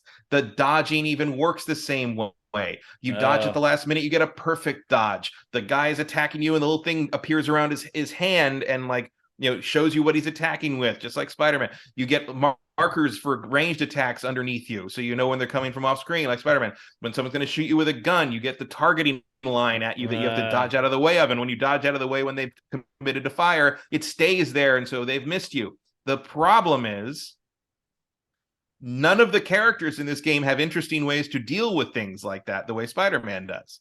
And they got, there's an emphasis on gadgets, and you have to build up like a stamina meter to use that stamina meter to then activate your gadgets and your special abilities, just like Spider-Man. But like, what happens when you dodge a gun in Spider-Man? If you get that perfect dodge, you do the web counter and you web that guy up, and he's out of action for a couple of seconds while you deal with other stuff. Yep. Can't do that in this. There is no perfect dodge of ranged weaponry. Oh. There is no ranged attack or counterattack that deactivates that enemy for a while. So you have the dodging mechanics and you have the attempt at the agile combat of Spider-Man, but you do not have the satisfying counterattacks and tools to deal with the enemies that you have in Spider-Man. So what you end up doing, I'm just guessing here, what you end up doing is taking out the ranged enemies first and then mopping up the melee guys. Pretty much, unless you like the other, because the other problem is like, one of the things about Spider-Man is the enemies that are armed with, I mean, actually melee too, but they're not as important. But the enemies that are armed with like guns, like you can see that they're holding guns, they're shooting guns, and Spider-Man can even pull the guns out of their hands and knock them down, or knock the gun out of their hand, and then another enemy can go pick it up. And part of the strategy of Spider-Man is preventing them from picking those guns up again, or picking the gun up and spinning around and throwing it in their face. There is nothing like that here. And in fact, most enemies do, except for specialized, like there's fire bombers that are kind of one of the, but most enemies have a ranged and a close attack. So you don't always know who has a gun until they materialize an AK-47 out of nowhere and suddenly start shooting at you from a distance. You're like, oh, I guess I should have hit you more. So it's hard to kind of prioritize that. And look, it's not that hard. Like it doesn't matter. You do have two, so you have one attack. And this game melee. Is 2-player co-op, correct? Theoretically, yes. And they're adding 4-player co-op. Now, in a future patch. Just pick up random people from online to play with you, or does it have to be somebody that you send an invite to? I believe you're supposed to be able to do randomly, yes. Okay. I don't know if that worked at launch, but they just did a patch that I think helped some of it. And it is free roaming. You can go fuck off and do whatever you want. Like, so it's a big open world. Yeah, Gotham's an open city. That's good at least. Well, I'm surprised actually to hear that. We'll get to that. I shouldn't be, but I am. That's another problem. We'll get to that. But the gist of this is that when I stopped comparing it to Arkham and started comparing it to Spider-Man, it made a lot more sense. It didn't make it any better, because that was a bad call. It was a bad call for 2 reasons. Both because the characters they're dealing with do not have look, there's no reason Nightwing or Robin or Batgirl couldn't have like a counter bola attack that Yeah. wraps a guy up. I mean, you could just give them that, but they just don't have that. And I Yeah. don't see it anywhere in the skill tree, so I assume you don't ever get that. And like there's 2 attack buttons. There's melee and ranged. That's it. There's That's it. you tap the X button and you punch. If Is you there hold, any like rhythm to it where if you tap it in a certain yeah, amount of time, it does. like It has the thing that Arkham has, where if you tap the button for the next hit in the combo at the instant your punch lands, you get a slightly stronger hit. okay. And in some characters will do extra combo hits if you can pull that off. Others do not. And if you hold the attack button instead of tapping it, you get a heavy attack. Okay. And the ranged attack works the same way. You do a little range combo, you hold it, you do a harder combo, which usually means throwing a spread of things at enemies. The difference there is Red Hood. So everybody's melee focused except Red Hood. Red Hood is gun focused. And the melee stuff is really just backup for him. Mm-hmm. Red Hood is terrible. He's a terrible, terrible character. I'll be honest with you, Matt. I really have hardly any affinity for any of the playable characters in this. And actually, that is an issue. Before we get too much farther, actually, what is the objective of the game? Are you just getting revenge for Batman? Or... You're trying to figure out like what happened and why Raish went after him. Because when you go to get Raish's body, Talia's there, and she burns Raish's body. Like when you get there, you think she's there to steal Raish's body back, dump it in a Lazarus pit, and bring it back to life. Like that's kind of the standard MO. But instead, she whips out this thing and torches the body and destroys him. And they're like, you're like, why did you do that? That is totally not what you do. And she's like, we've been having disagreements, but so you don't really know why she's being that way, but like that something is going on there. But then after that, you get distracted by like Harley shows up and starts making noise, and Mr. Freeze is around doing shit, because there's the early part of the game is sort of putting out fires of the supervillains that realize that Batman's gone. Okay. Because with him gone, they're like, oh, it's time to do shit. And it's a free for all, yeah. Your job is kind of be like, no, we're still here. No, we're still here. We're not him, but we're still here. Yeah. And then it kind of it veers eventually into the Court of Owls stuff. Okay. Which is kind of it's a great modern Batman story, which everyone should read instead of playing this game. So it's not handled well inside the context of the game. It's okay, but the problem is that the crux of the Court of Owls story in the comics is that there's a secret society that's been around for like over a century that is essentially controlling Gotham. And the reason Gotham never gets any better and always sucks, and Batman's mission is an endless mission that will never succeed, is because the Court of Owls wants Gotham to be a cesspit of crime and vice. Okay. And it goes back, it's tied in with the Wayne's family history and the family histories of a lot of the big families in Gotham. And like there's people that are involved in it that Batman would never have suspected would have been. And the big thing about Court of Owls was that Batman, the man who knows how to beat Superman, the guy who has a files on how to beat every Justice League member, the guy who once sat in Metatron's chair and became God and was surprised at how little new things he had to find out by being God. Batman did not know about the Court of Owls. Like that was the big deal, was like there was this thing that Batman, after however 10 years of being Batman, the world's greatest detective, he had never stumbled over. He still didn't know. And it was a big deal because it was like, oh my God, what else do I not? It's a big that's a confidence shaker. Yeah. For anyone, but especially for someone like Bruce Wayne who wants to be like, the best at everything. Yeah. Prepared for all stuff. Like I have a book that is called the Anatomy of a Superhero, and it's just like anatomy drawings of characters from DC. And it's the in-universe thing is it's written by Bruce Wayne. It's written by Batman as like a rundown of how to beat all these things, right? And it's all drawings that are supposedly drawn by him, and they're gorgeous. And you're like, why? And I was like, he's a savant. Why is Batman so good at drawing? Everything. Because Batman's good at everything. Yeah. That's why. So the fact that he didn't know that. So the big thing here is like the Court of Owls stuff. I mean, I'm not done with the game, so I don't know for sure. But the Court of Owls stuff, it's not like it's done badly or they made any real egregious changes that I can notice so far. Because that's only just starting in my game. So I'm not very deep into the Court of Owls stuff, like proper. But doing Court of Owls without Bruce Wayne involved is stupid. Like so much of how the impact of Court of Owls is its impact on what Bruce Wayne believed about his legacy and his family legacy and who his parents were and who they really were, that to reveal those changes to Dick Grayson and Barbara Gordon doesn't really have the same fucking impact, does it? Yeah. You know, it's just nothing there. So it's not like the story's bad. It's just sort of like it's in such a weird version of Gotham that it's hard to sort of know where you're going. I will say this, like again, the way I said about, I'm not saying that they're lazy or incompetent people making this game. They're not at all. There's a lot of detail. There's a lot. Clearly, they're fans of a lot of this stuff and they know the material. And like, there's impressive stuff. Like, and I actually I tested this because I started to realize like what, because you can choose whatever of the 4 characters whenever you want and go out at night and go do whatever you want. And I'm like, so what happens if I like how different? So I went and I kind of reloaded a couple things, made some duplicate saves, and like went back and like went and talked to Talia, for the first time with different characters. Went and ran into Harley for did the Harley stuff for different characters.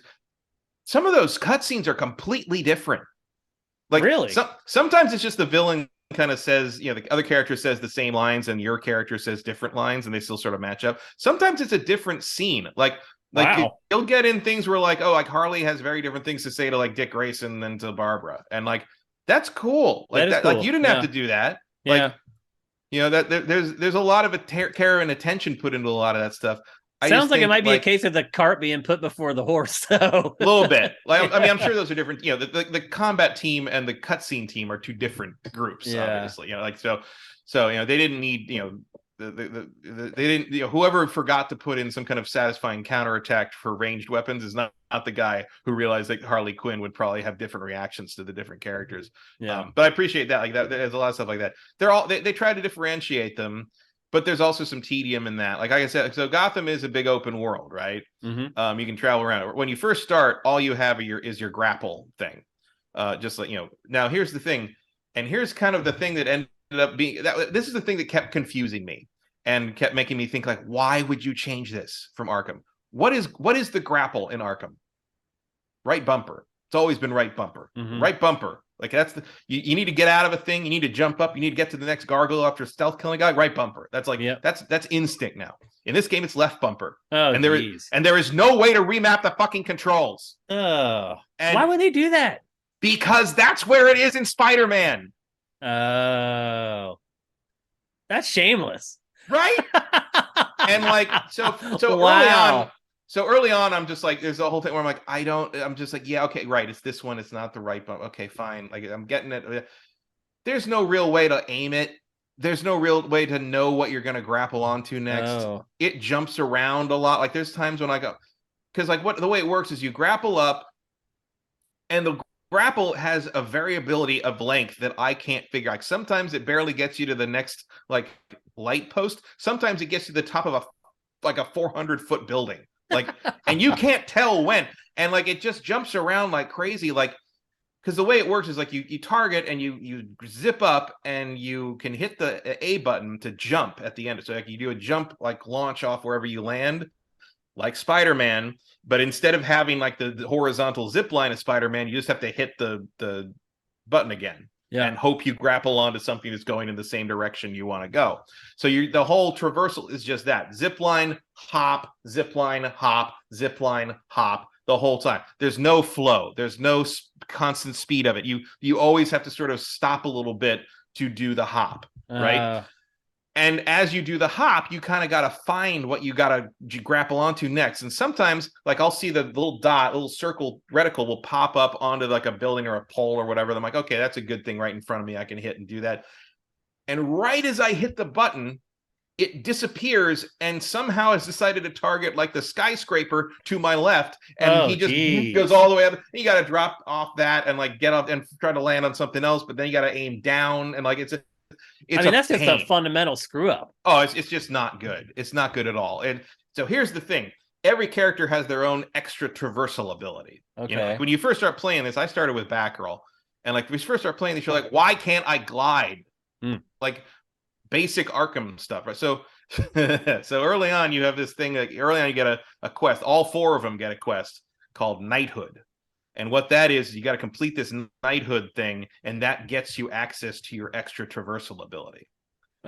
So, So you have to complete a mission to get it, basically. yeah, but so to do that, I think you have to complete a specific training thing in the Belfry, which is where you hang out. That's your home base. That's your base. It used to be the clock tower Oracle was set up in, but she's not Oracle anymore. She's Batgirl. So you set up there. Right. So you have to go do that training mission.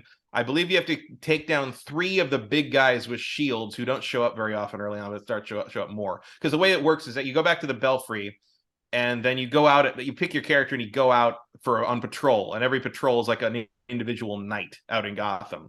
And when you beat guys up, is there a timer where you have to get back to the Belfry? Okay. No. You just kind of run out of things to do, and because there's always random crimes around, so you can just go do random crimes, and if you scan them, sometimes they'll have a question mark over their head, and if you interrogate them, they'll give you these red question marks, which are clues. More detective stuff, basically. Kind of, but it's like really rudimentary. You fill the clue bar up enough, and when you get back to the Belfry, and you feed the bar empties, it feeds the clues into the Bat computer or whatever, and that will unlock what are called premeditated crimes for the next night, which are like surrounded in red, and they're like the random. So think about it like Spider-Man, like you can run and find like random robberies popping up, but then sometimes you'll get like the police call that's like, oh, there's a car being stolen, so then you got to do like a little more, slightly more involved crime. That's what that is. Okay. The premeditated crimes are like getting the police band call. And those happen the next day after you've uncovered enough clues to expose them. Yeah. So the knighthood thing is one training mission, 3 big guys, and 10 premeditated crimes. Oh, and the most premeditated crimes I've managed to unlock in one night is 9. So it's 2 days at least. But wait. You have to do it for all 4 separately. Almost everything else, like all the characters level up together. There is no lag on that. They gain stuff like just as that's group. Good actually that they. But this thing, except for that thing, their main traversal ability, you have to grind. It took me like an hour to do all 4 of them. Jeez. And here's the thing: 2 of them suck. The traversal sucks. So they all have different ones. So Batgirl gets the glide, like in the old Arkham games, which is fine. It does the job. It's cool. Red Hood and Robin both get teleport abilities. I generally do not like those in video games. Red Hood's is okay. Robin's is one of the worst things I have ever. With Robin, when you start to drop from the hop or a fall, you can hold the right trigger. The right trigger is the traversal ability, which is also something that's hard to learn after holding A to glide for years in Arkham. Muscle memory. But what do you use to traverse with the webs in Spider-Man? You hold the right trigger. Yeah. So that's why it's the right trigger. And so you hold trigger. Robin disappears. Everything stops dead. And you've got this little floaty, like kind of portal looking thing that you can just sort of slowly drag over the city and move up and down for about 10 seconds until you forcibly are dropped like to wherever the with no momentum, right? Where it is literally faster to just do the stupid grapple hop thing with him. The best one is Nightwing's, because the game is built around Nightwing. Like, really? Nightwing is the best character and the best feeling character, head and shoulders by far. His glide ability, and you may have seen this in some of the videos of the gameplay videos. He gets like this. It's called the trapeze glider, and it's like he hangs on just it's like a glider. It's a powered glider. He gets powered flight. Like, and everybody else he can stay aloft like as long as he fucking wants. It's so fucking weird. There is no way for the others to like extra boost their movement, like other than let go of it. Do you think that they brought the other characters in later? Like originally it was just supposed to be a Nightwing game, and they were like, that's probably not gonna fly. I really don't know. I really don't know. Like, because they're all different. Theoretically, they all have different like focuses. So like Robin is stealth focused. Robin is stealth focused. Obviously Red Hood is power. He's ranged guns and he has like a lot of he's part of his skill. One of his skill trees is involving grabbing guys and like throwing them and hurting them that way. And that's kind of a not amazing ability with the other characters, but he kind of, if you can find a way to grab him because early on I'm like the enemies attack so much. I'm like, how am I going to get time to grab somebody and do all this stuff to them with Red Hood? And it turns out because when you grab someone, everyone else just stops fighting you. Oh, it's like the old Assassin's Creed counter kills. Yeah, and so Red Hood is I don't know why Red Hood is as big as he is. Like Jason Todd in this game is the size of Bane, and like it's just like this big meathead who just wants to bust heads. And I'm like, that's not who that character is. Yeah, I don't remember that character being not that at all. Like yeah. that. It's just there because they want. They needed it. They needed the brawler. They honestly, because you have like Nightwing is like the best fighter and the leader. Mm-hmm. Robin is stealthy and kind of the wisecracker a little bit. Batgirl is the hacker tech person, and Red Hood is the big brawler. Mm-hmm. They're the fucking Teenage Mutant Ninja Turtles. No, some of them are even the same color. Like the leader, Nightwing and Leonardo this entire are blue. game has just cribbed ideas from pop culture all over. There is a little bit of that, yeah, and like so it's like.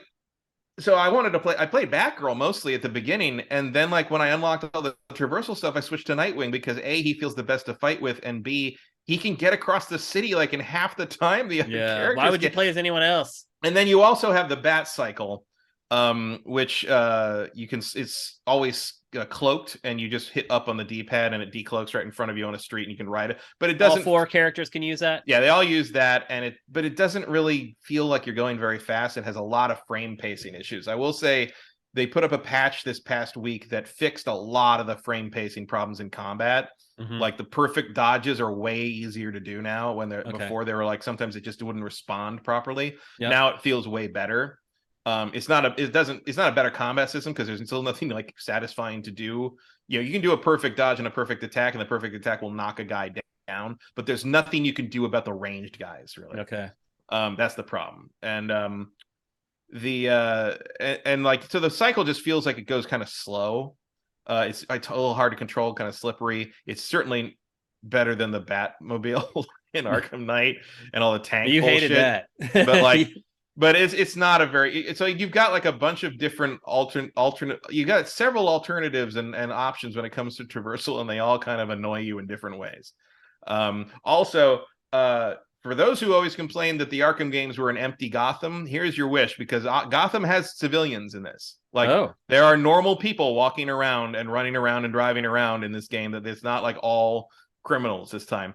But they couldn't quite get the game to work around that in the sort of Batman not killing thing. So every once in a while, you'll kind of kill a bystander. And in fact, my favorite, like, do they just like disappear? Yeah, you don't see what happens really. Yeah. It's sort of like Spider-Man, where anyone who gets knocked off the building magically grows a web line that holds them there, and like presumably in less than an hour, when the webbing dissolves, someone came along and pulled them up and arrested them. You know. Yeah. But in this, like, my favorite unintentional laugh in this game so far has been because if you summon the Bat Cycle, it drives up and uncloaks, right? And I fought a thing and rescued some guys. There's firefighters that were being attacked by thugs or whatever, and I beat them all up, and they're like, thanks Nightwing, da, da, da. And I summon the Bat Cycle, and the Bat Cycle uncloaks and runs over the one firefighter.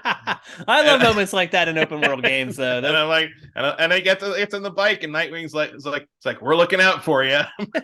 Not you were, but the cycle wasn't. Now, Matt, it sounds like you played this game mostly by yourself. Is that accurate? Yeah, I didn't get anyone in the co-op, and I don't know if that was because co-op doesn't work or no one else on my friends list was playing co-op on it or playing this game at all. I don't know. So it sounds like the cooperative stuff is just like you don't need it, because one of the first demos that they showed, there was like the boss fight. Who are they fighting? Like the ice guy. What's his name? Mr. Freeze? Yeah.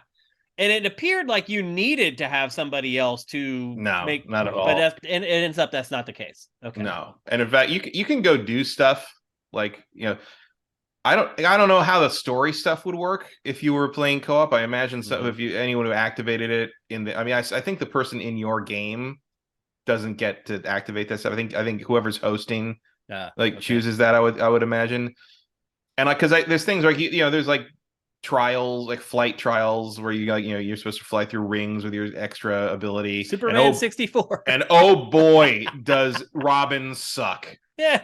Like I hate slowly objectives like that. dragging a teleport marker across a fucking hula hoop while a timer counts down. Go away. Yeah. Like, but That like, but when you fail that, it'll pop up a thing that says like, your gamer tag has failed the time trial challenge, or so you get little updates about what the other player in your game is up to. Yeah. But it doesn't. I have not run into a situation where it made me want to have to co-op, and it never even has done a thing where it brings in like a computer controlled other main character to help you with something. I don't think so anyway. Okay. It sounds like the game's not as bad as either one of us thought it was going to be. That it's like a passable, playable Batman-ish game. It's kind of fine. It's its biggest problem is that it's been 7 years since we got a Batman game. Yeah. If they were regularly putting out some Arkham style Batman game, it doesn't even have to be Arkham. You could reboot the whole thing completely. Right. Just play it. The thing is, Batman gameplay is solved. Yeah, like that's how Batman works. Rocksteady figured it out. Yeah. It's done. Just make that. Do Court of Owls, do a new, do the animated series, completely change the art style. I don't care. Like, whatever. But do Batman. Give me if there were regular Batman games, I would be more willing to look at this as like, oh, this is an interesting kind of side. Like I branch off there. They wanted to give the Bat family a moment in the spotlight. They wanted to make more of a Spider-Man style game, and Batman himself doesn't really make sense for that because he's more of a big fear-driven, like, punch him up guy. Yeah. So like have the smaller, more agile Bat, the sidekicks do that, and it makes a lot more sense. Mm-hmm. In that case, if we were still getting regular Batman content, I would be like, oh yeah, this is just a side thing. If you're not into it, you're not into it. But it's a nice little like kind of way to sort of spice things up and make it branch out a little bit from the normal Batman stuff. But there is no normal Batman stuff. And this is all we're getting. Yeah, this is all you get. And then like Suicide Squad isn't going to scratch that itch either. No. And so even if they learn from this and sort of backtrack and realize, oh, we got to make some Batman, we're going to be waiting 4 years or something for that. It's discouraging. I mean, we're going to be waiting. It's going to be 11 years between major Batman games at least. That's inexcusable. Like if they correct course and decide to give us a Batman game, we'll be lucky if that thing comes out by the end of this generation. Right. Yeah, you're right. And like that's all I can think of when I'm playing this game. And like that's not fair to that game. No, but it's still you can't help it. It's human nature. Yeah, it's still what happened. And look, it's not Warner Brothers Montreal's fault that Warner Brothers is run by morons. Like. And even bigger ones now, like God knows what's going to happen. Yeah, who knows? You're right. Like after with Zaslav cutting things left and right and making all these weird decisions. You see, they canceled Westworld out of nowhere. Yeah. After renewing, it was supposed to end in season 3. Then they renewed it for season 4. So they're like, oh, we'll just end it in season 5. And now they're not going to have a season 5. And let me tell you, in streaming worlds, not having an ending to your show stops people from watching any of it. Yeah. Like Rome has that problem too. Yeah. And like HBO has a lot, Carnival, like HBO has so many shows. I also heard that this last season of Westworld was amazing, which I haven't watched it yet, but I don't know. Generally people are saying it was one of the best seasons of the show. So. I heard a lot of people saying they got it back on track after some like weirdness in 3. Yeah, the third season I dragged myself to the finish line. Yeah, which is why I didn't end up watching the 4th one yet. But that's the thing is like who knows what's going to happen to this team? If this game is underperformed, I don't know what it's selling. Yeah, this game underperforms. Well, who would you recommend buy this, Matt? Anyone? I don't know. Like, I mean, Batman fans, it's all they're going to get. So would you suggest that they pick it up? I guess you could, but like you better be ready for. I mean, it's a lower those expectations. Yeah, it's not going to scratch the Arkham itch. Mm-hmm. At best, it's like a mediocre Insomniac Spider-Man clone. Yeah. Which, to be fair, we don't really get any of. No, so. But like it just doesn't. I mean, I will say this: if they added the ability to perfect dodge gunfire and gave them the characters some kind of counter off of that, like the web shot that like tied up the guy who shot at you for a while, so you could focus on other things for a minute, I would have much less negative feelings about it. It would be a much more satisfying game if you had that. Just little thing, and I wonder if that's not in there purely because they didn't want to look quite like they were just straight ripping Spider-Man off. Yeah, but who cares? You can't copyright game mechanics. Nope, you can't. Yeah, and it's not like some have tried. Yeah, it's not like tying a guy up with some gadget is some alien thing to the Batman. Yeah. and they, I just don't, and I'm maybe I should be messing with the powers of the gadgets more. Like everybody's got all these little abilities, but I always forget they're there. Like not like Spider-Man, where a lot of Spider-Man's like stamina powered abilities were sort of integral to how he functioned. Yeah. Like they're overall very useful. All the stuff in this game feels like you don't need to use it really. Like you can get through all most of the combat by just punching and being smart about who you're dodging and what you're attacking first. It's also very hard to get go through things. Batman could kind of run through stuff in stealth and knock guys out, and you could kill everybody in stealth, and you wouldn't know you're not killing anybody. You're Batman. You knock everybody out, no one would know you're there. There's a lot less of stuff like that, because and for a second I thought, oh, because I got who was I think it's Batgirl can do the thing where when you're above a guy on a perch, you can you hang him up and do that thing.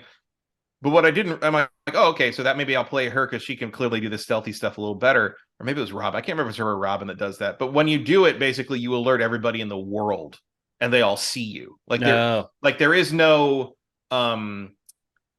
like stealth area with the gargoyles thing. Like there's no dedicated where it's just set up and the enemies have sort of preconceived. It's just like you can do that if you want, but the game isn't like setting up a predator section for you. It's like that's not a thing. And clearly they know that that's an issue, I think, because one of the things that they did add, which feels like a band-aid, but it's probably a pretty good band-aid, is when if you're fighting and you're feeling overwhelmed or you need to get out of dodge for whatever reason, if you hit the grapple the left bumper, you hit grapple but hold it, your character will drop a smoke pellet as they grapple away, and it will vastly improve the chances of everybody not knowing where you went. Okay, and that's in line with the IP, so that works. Yeah. And there, one thing I don't know why this surprised me so much, but I was very surprised to realize that there is no inventory like for smoke pellet. Like you just have infinite smoke pellets. No, you can do it whenever you want. And in fact, Robin has one of the things you can do is you can, instead of like the drop down and do a takedown, if you're above them and kind of in vicinity, you can do an aerial assault, which basically just like zooms you at them and you get a big hit on them to start the fight. Robin can get an ability where he drops a smoke pellet every time he does that. So instantly you get a big first hit and then nobody knows where you are. Gotcha. And you can kind of like take advantage of that and then maybe grapple out as the smoke clears and drop another smoke pellet. So there's ways you can do that. It just feels it doesn't feel as... feels like grafted on, basically. Yeah, it doesn't feel as planned as Arkham's does. It doesn't feel like...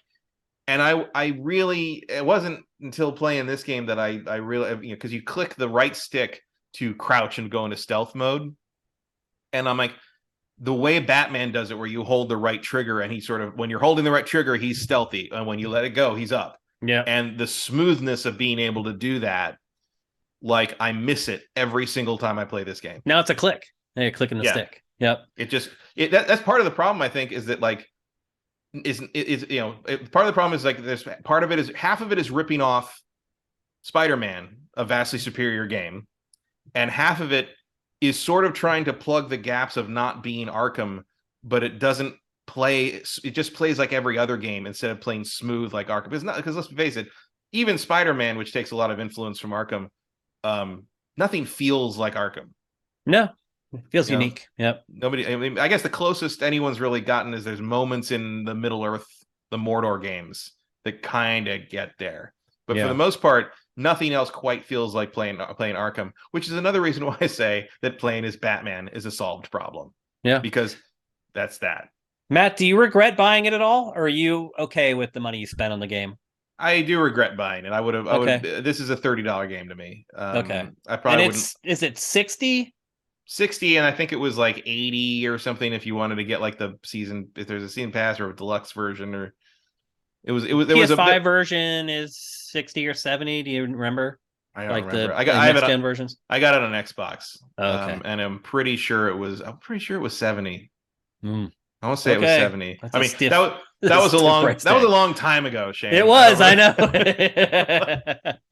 Okay. Well, it sounds like it's not a terrible game. It's like I know the reviews have sort of been all over the place, and there've been people giving it 1s and 3s and 4s and 7s, and it's mediocre. better than Sounds Avengers. like a 6. It's better than Avengers, probably. Oh, really? Like in terms of sort of keeping your attention through the whole thing and not devolving into like a bad MMO alike. Yeah. Like, this game is obviously, not multiplayer focused, and there's no weird grind to it in that regard. There is some grind in it in terms of some of the side stuff, but like it definitely feels I don't know. It's probably a better game than Avengers overall. But in the same class. But in the same kind of same school. Like yeah. But it does feel a little better to play Nightwing. I don't know if I'd go so. I really don't like Red Hood. That's sounds like it. I think you made that clear. And that might just be me. Like, I'm sure there's people that can make Red Hood dance like crazy, but he is absolutely not. Because I'm more of a speed. One of the things that bugged me about Arkham Origins is it takes a long time to get the item that makes it so Batman can punch fast enough to interrupt incoming attacks. Oh, right. Yeah. Red Hood is like, the Red Hood cannot punch fast enough to interrupt an incoming attack. And that is like my bread and butter in the Arkham game. So I am almost exclusively Nightwing and Batgirl in this. Okay. Well, there you go. Matt, you're saying don't buy it. Wait till it gets down to about $30. Yeah, I say wait for a drop on this. I think it's, I know I've been complaining about a lot of stuff here, but I don't mean to insult WB Montreal. I don't think you have, though. I think you've brought up, honestly, I think your impressions of it are way more positive than I thought they were going to be. Yeah, so I think you've done a good job of bringing up stuff that they did well and stuff that they didn't do as well. Yeah, I think they did everything as well as they could. I think there was a lot of decision making at the top that was wrong-headed from the very beginning. Like, I think the on-paper pitch for this game is great, but I wouldn't be surprised. I wouldn't be surprised if the execution was doomed from the first meeting. Somebody wrote something on a whiteboard. Right. Like, it just feels like they came at this like from a very top level position. That I feel like the top level people came at this from a very wrong angle. Okay. And this is about as good as it was going to be, but boy, would I have rather just had like another cookie cutter Arkham game. Yeah, I think most people Arkham Origins. Agree with that. I would have rather had Arkham Origins too. I don't. I'm sorry. And I know I'm the execution over innovation person, but like, I would have liked more of the same than what we got here. Okay. All right, let's move on. We're going to talk next about a game that also is a little long in the tooth considering when it was released. However, in this episode of big games that we're in the middle of right now, this has actually turned out to be the game that probably Matt and I agree on the most, maybe the best game in the show, save for God of War. And that game is... other than God of War, absolutely. Yeah, that game is Mario plus Rabbids Sparks of Hope, the follow-up to the OG collaboration between Ubisoft and Nintendo. That was a pleasant surprise when it first released. Was that 4 years ago now, I think? Something like that. That was almost launched. That was like not too long after the Switch came out. Yep. It is a turn-based, well, not actually. Well, I guess it is turn-based strategy, but technically it's a weird hybrid. It really is. Yeah. It almost defies description at this point due to the changes and the tweaks that they've made to it. It is not a grid-based strategy game where each character has X number of squares it can move every turn, and it can only go to this very specific square.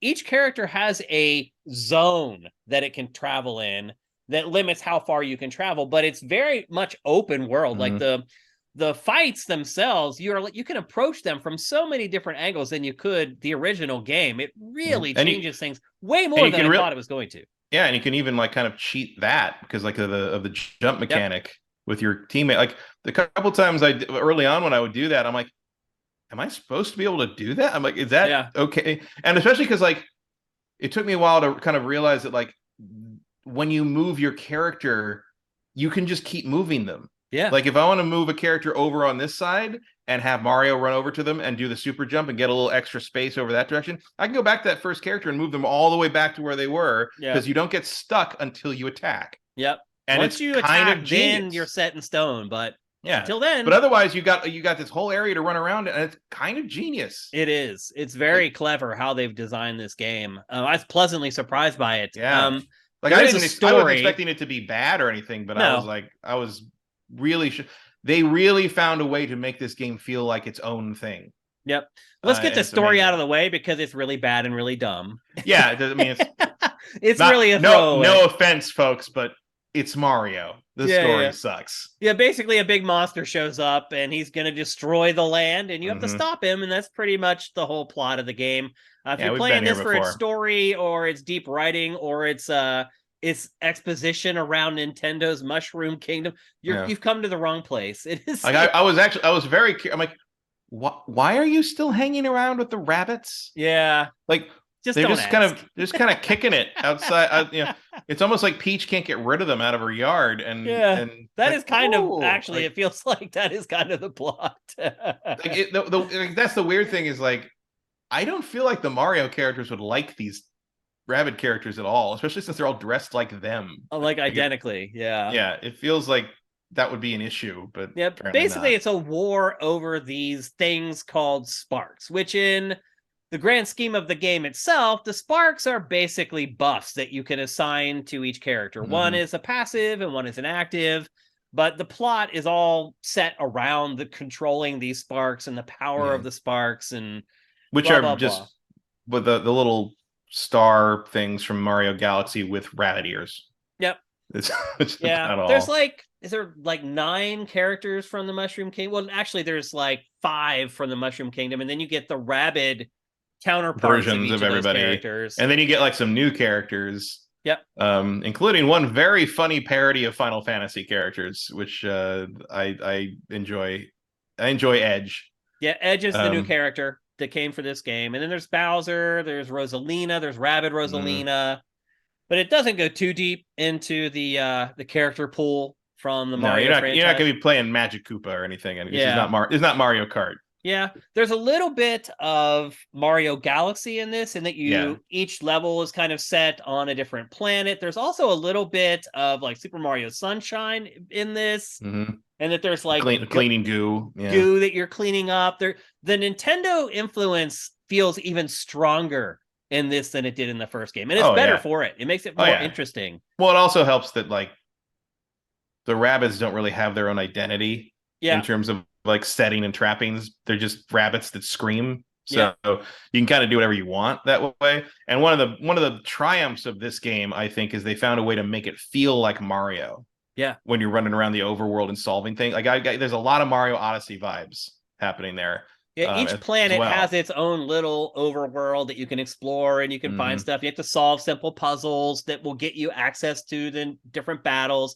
The battles themselves, there's several on each planet. They're very short. They Yeah. sometimes they last like a minute or 2 minutes. Yeah, but they're If once just you the get right good. bite size, I think. Yeah, They're I exactly like what they that should though. be. It Yeah. makes it a good handheld game as well. If you're someone who plays your Switch a Yeah. lot on the go, one, it's a strategy game and kind of turn based, but two, the skirmishes don't last that long. So a lot of strategy games, like the battles, can take like 20 or 30 minutes. And if you go Yeah. back in the middle of it, you're like, what the hell is going on? Like, that doesn't really happen in this game. It's No, designed it's very well. very easy to find a stopping point in this game. Absolutely. Yep.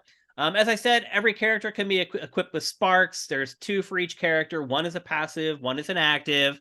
Um, some of them will increase your chance of critical strikes. Some of them like scare foes away when they're activated. They really And like a run lot of the them are gamut. elemental. Like And there's a lot of the elemental elemental stuff. stuff makes a lot of difference in this Yeah. game. Because Yeah. you can, once you start getting good at it, you can start setting up combos where your first attack you freeze so that the enemy can't move, and then you just bombard them. So there's Mhm. strategy in how you end up like learning combos basically in this game as you Yeah. My play it and you favorite get is better the at it. I like to set Mario on Overwatch and then have Peach Rabbid set the enemy on fire Yeah, with like mortars, and then when it runs out from behind cover screaming on fire, Mario shoots it to death yep. because it gets in his line of fire. Like that's it's very satisfying. Yep. Each character, Um, it's almost like a fighting game. Each character has like mhm. their own specializations. Like some of them, like a Rabbid Luigi can ricochet his shots. Bowser and Peach are kind of like the heavies, and you use them to blow up the cover that the enemies are hiding behind. And again, you can combo characters, so you can use Bowser or Peach to Mhm. blow away the cover that the enemy is behind, and then use another character to then initiate the attack once the cover's gone. There's layers of strategy to this Mhm. game that you would never guess by looking at his candy coated covering. Like, Especially once you can get use more and more characters in a battle. and the other thing I Um, would say too, Matt, is that like I never found a combination of characters in my party that didn't work. I could always No. figure out a way with the characters in my party to make it through each skirmish. And that's great if you find characters that you really like, because no matter what you end up pairing those ones that you like with, you're still going to be able to accomplish your mission. And I'm just, it's one of those games you look at, and I think a lot of adults might look at this game and be like, oh, that's like RTS for babies or whatever. That's like, that's their starter strategy. It's not like that at all. Like this, if you are big into strategy games, it's going to cause you to flex your muscles to try to get through this game. This is not a kid's game as it may appear when you first look at it. Yeah, this is. I mean, with the caveat that I haven't played God of War yet, this is the best thing I played in like 2 months. It's pretty shocking how good this game is. Yeah, I've had a ton of fun with it, and it's also one that I first started playing when I got back, and all these other games, I keep getting codes for these other games. This is the game I keep going back to play more of. So I'm right there with you. I can't pleasantly surprised it doesn't even do the game justice and ultimately. Like, it's really good. And then there's like all this other depth as you start playing. Like, all the characters have these different skills that you can upgrade using with the skill prisms, and you can upgrade health and weapons and movement and your specials, basically your special ability. There's just so much flexibility, and not only in how you can build your party, but how you can build each individual character. It's not an XCOM like, though, in that characters are disposable and that your characters are constantly going to die and you're gonna have to replace them, and there's like permanent death. Like, none of those parts of XCOM have made it over into this game. And I'll be honest with you, I think it's better for it. A lot of those parts of XCOM are the parts that I find most annoying about XCOM. Yeah, I think a lot of people agree with that. Even like, if you notice the Midnight Suns game, Firaxis even admitted that they had to rework it so that like the heroes felt more reliable and the heroes didn't get killed off permanently, because none of that fit what people wanted from that. And I'm like, yeah, like, you wouldn't want that in this either. And like, I actually only have one complaint about this game, and it's very minor. It's in the first boss, the first like real boss encounter. You go in and you do a normal kind of fight, and then you have a cutscene where the boss shows up, and then you fight the boss. Yep. That's where Edge shows up. Yep. Edge is like, you're introduced. And the first time I didn't realize how to use Edge, really. And I kind of ended up having him sort of stand his ground, and he got killed almost instantly by the boss. And then that meant everybody got killed, because you definitely need all three of your characters working together against that fight. Yeah. And so when everybody got killed, so I was like, do you want to restart from checkpoint, or do you want to restart the battle? And I was like, well, I don't know where you're going to checkpoint me in the middle of this fight. If it goes back one turn, I'm already screwed. So I'm just going to restart the battle. Turns out restart the battle means go back to that first fight. Yeah. And I was so irritated by that I turned it off. You put it down for a while? Yeah. So that's my only caveat on it. And that was like, I thought that menu could have been a little clearer. Yeah. But that's it. My only major complaint is that there aren't enough boss fights. Like, I feel like you get one fairly early in the game, and then it goes a long time until you get another one. And it's a shame, because like, that's like, early on when I first ran into that, I was like, oh, because it's really clever, because every time, usually when you hit an enemy, they get hit, and like that, it is kind of turn-based in that regard. Yeah. With that first boss, every time you hit him, he runs towards the person who hits him. So if you keep hitting him, he'll come towards you. Yeah. But eventually I'm like, oh, so if I just keep hitting him from different sides, he'll just run back and forth, and he'll never get to any of my characters. And that's kind of the trick there. And I'm like, that's really clever. That's a really cool way to I feel like the game is loaded with stuff like that. Like, but stuff like that, boss fights like that don't happen often enough. Yeah. Once you get past that first planet, like, you're kind of expecting that to happen all the time. And like, and it doesn't really, I mean, it's not like it's boring. This is being very nitpicky. Like, I'm really like trying to find something to complain about when I say there's not much in there, but it's to complain about. It's just, I do wish that surprise discovery of like, oh, this is how I deal with this, happened a little more often after the first planet. Yeah, I'd agree. The game looks and sounds amazing. However, if you're talking about frame rate issues, somehow this game has a terrible frame rate. It's so weird. Like, the overworld is rough. Yeah, it's so bizarre. Like, I'm like, really? Like, I even like shut my Switch down and restarted it. I'm like, this can't be right. And I went back, and sure enough, still it bogs down when you're out in the overworld.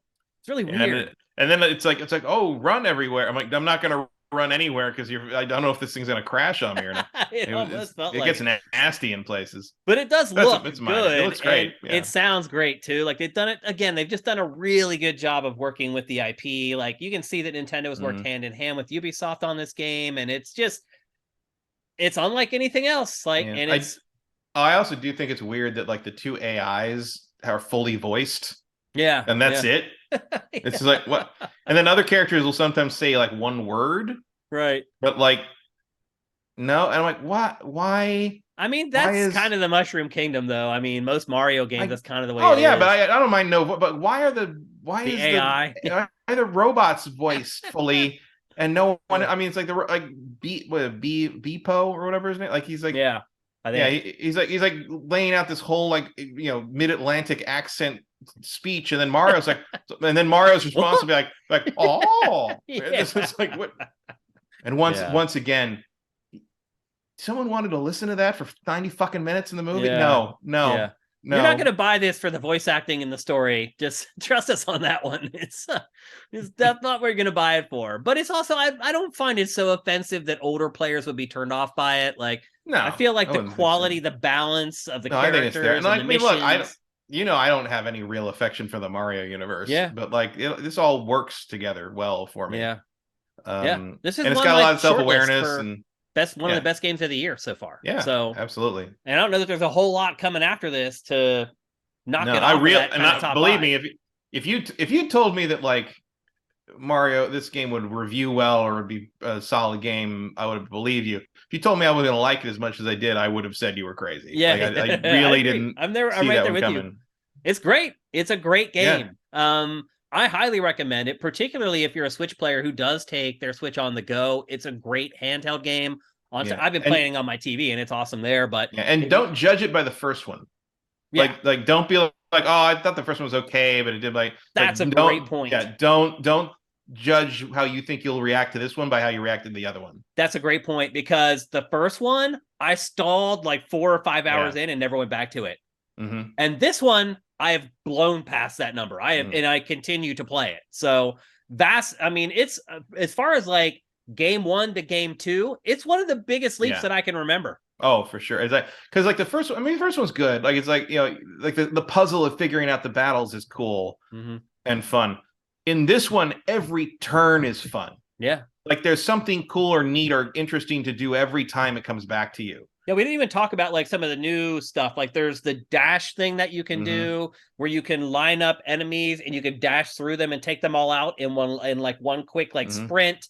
Matt actually mentioned it earlier, but it's a big part of the game. Like you basically get on a character and then you can jump off of them and it can help you reach like areas off of the map. And as you play the game, you start to realize you can use that strategically in combat a lot more than you thought you could when you first were introduced to it. So like a lot of those like strategy games like this, you have things like, oh, if I could get a little further, they'd be in range, or I'd have the angle on them with a better percentage or whatever. And then you realize like, oh, I can just walk Peach over here to the edge of her zone and jump off her with Mario, and that'll get me across this thing and behind that cover over there. And now I can just unload on them in a flanking maneuver. Yeah. And it's just like, and it feels like cheating. Like it feels like it's great.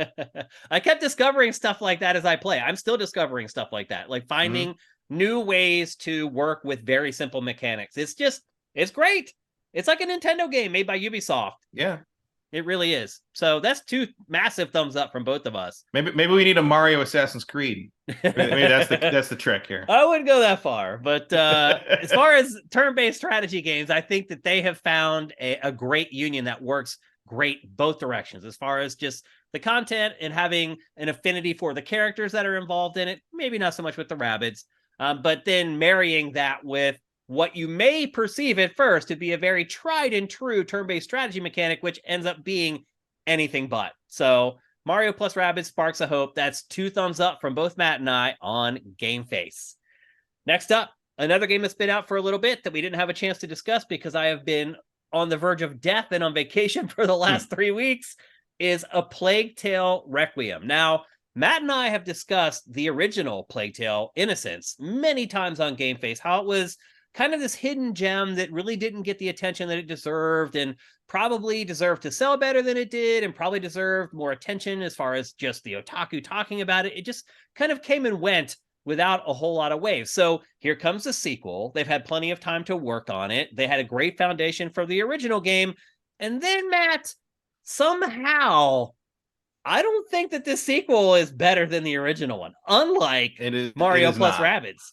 No, it is not. And like it took me a while to realize it.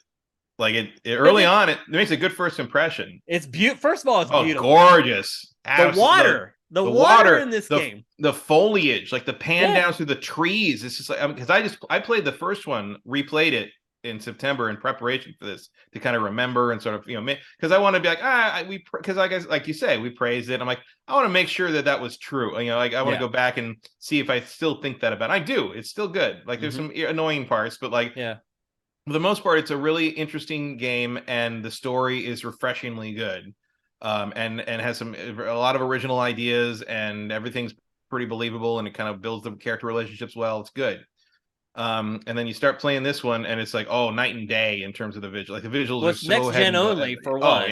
And that makes a big difference. The water in this game looks incredible. It's the best water I've ever seen in a video game. It looks so realistic. And the beginning of the game, the first like hour basically, is basically a just big walk and talk where you just walk through these gorgeous environments and these lively like villages, and it's just and like this market fair, which is just them showing off the whole time. And it works. Like I was like, hot damn, this game looks awesome, and then it just never takes off.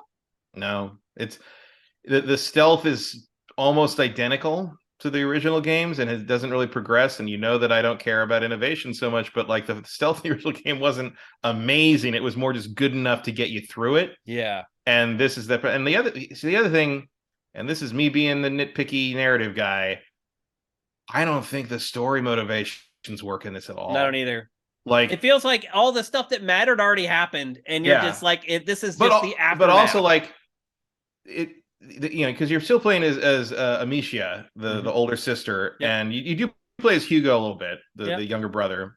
But like, and I do find it amusing that like, so Lucas, the alchemist kid, is in this again, and he shows it because at the end of the first game, you basically take off in a cart to get away from where after you've beaten the head of the Inquisition and everything, you drive off in a cart, and your mother's sort of recovering from the final battle, and Lucas is there, and you're there, and Amicia is there with Hugo, and so you're kind of like driving off into a new life. And so this picks up on that same journey, like probably like a week or so later, and Lucas comes in as you're doing the first kind of walk and talk section. And Lucas in the first game has like kind of he's a preteen kid. He's like got a squeaky little voice, and the new Lucas is the same voice actor, but he comes in, it's like, I must become an alchemist and go get a job with a drill. Like puberty hit this kid hard on that cart ride. Like it was.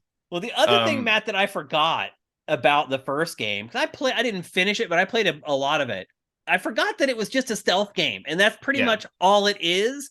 And this game is a stealth game, and that's pretty much all it is. And I just don't think games like that fly anymore. Like I just. I can. It would have to take something incredibly revolutionary for me to play just a pure stealth game in 2022. I think it could is the shame here, and like also the part of the narrative problem is like Hugo, her younger brother, basically has the ability to control the plague rats. Like he's connected to these things. He has abilities that let you direct them and take control of them. They are impressive in this. Like the first game I think could do 5,000 rats on screen. This one does 300,000. It's pretty amazing. There's a lot happening. Only, so... Yeah, absolutely. You can tell next gen only like comes through almost every scene. Yep. But like, so there's a kind of a thing that people are trying to take his blood, and people are trying to, the Inquisition wants to experiment on, and all this weird shit. And she doesn't really, you don't really know what's going on. Like no one, Amicia has been kept in the dark about all this because her mother was an alchemist trying to solve which seemed like a sickness, but it turned out that he just was kind of, going through like X-Men puberty, but he's rat boy basically. Yep. And in this one, you get to this doctor early on who's supposed to like her, who the mother knows and is like, he'll help us, and and he was like, we want to, we want to sequester him and observe him and da da da. And Amicia like freaks out and like runs away with him, so he's not used as an experiment. I'm like, no, that's absolutely what you should do with him. Yeah. Like Help what? him.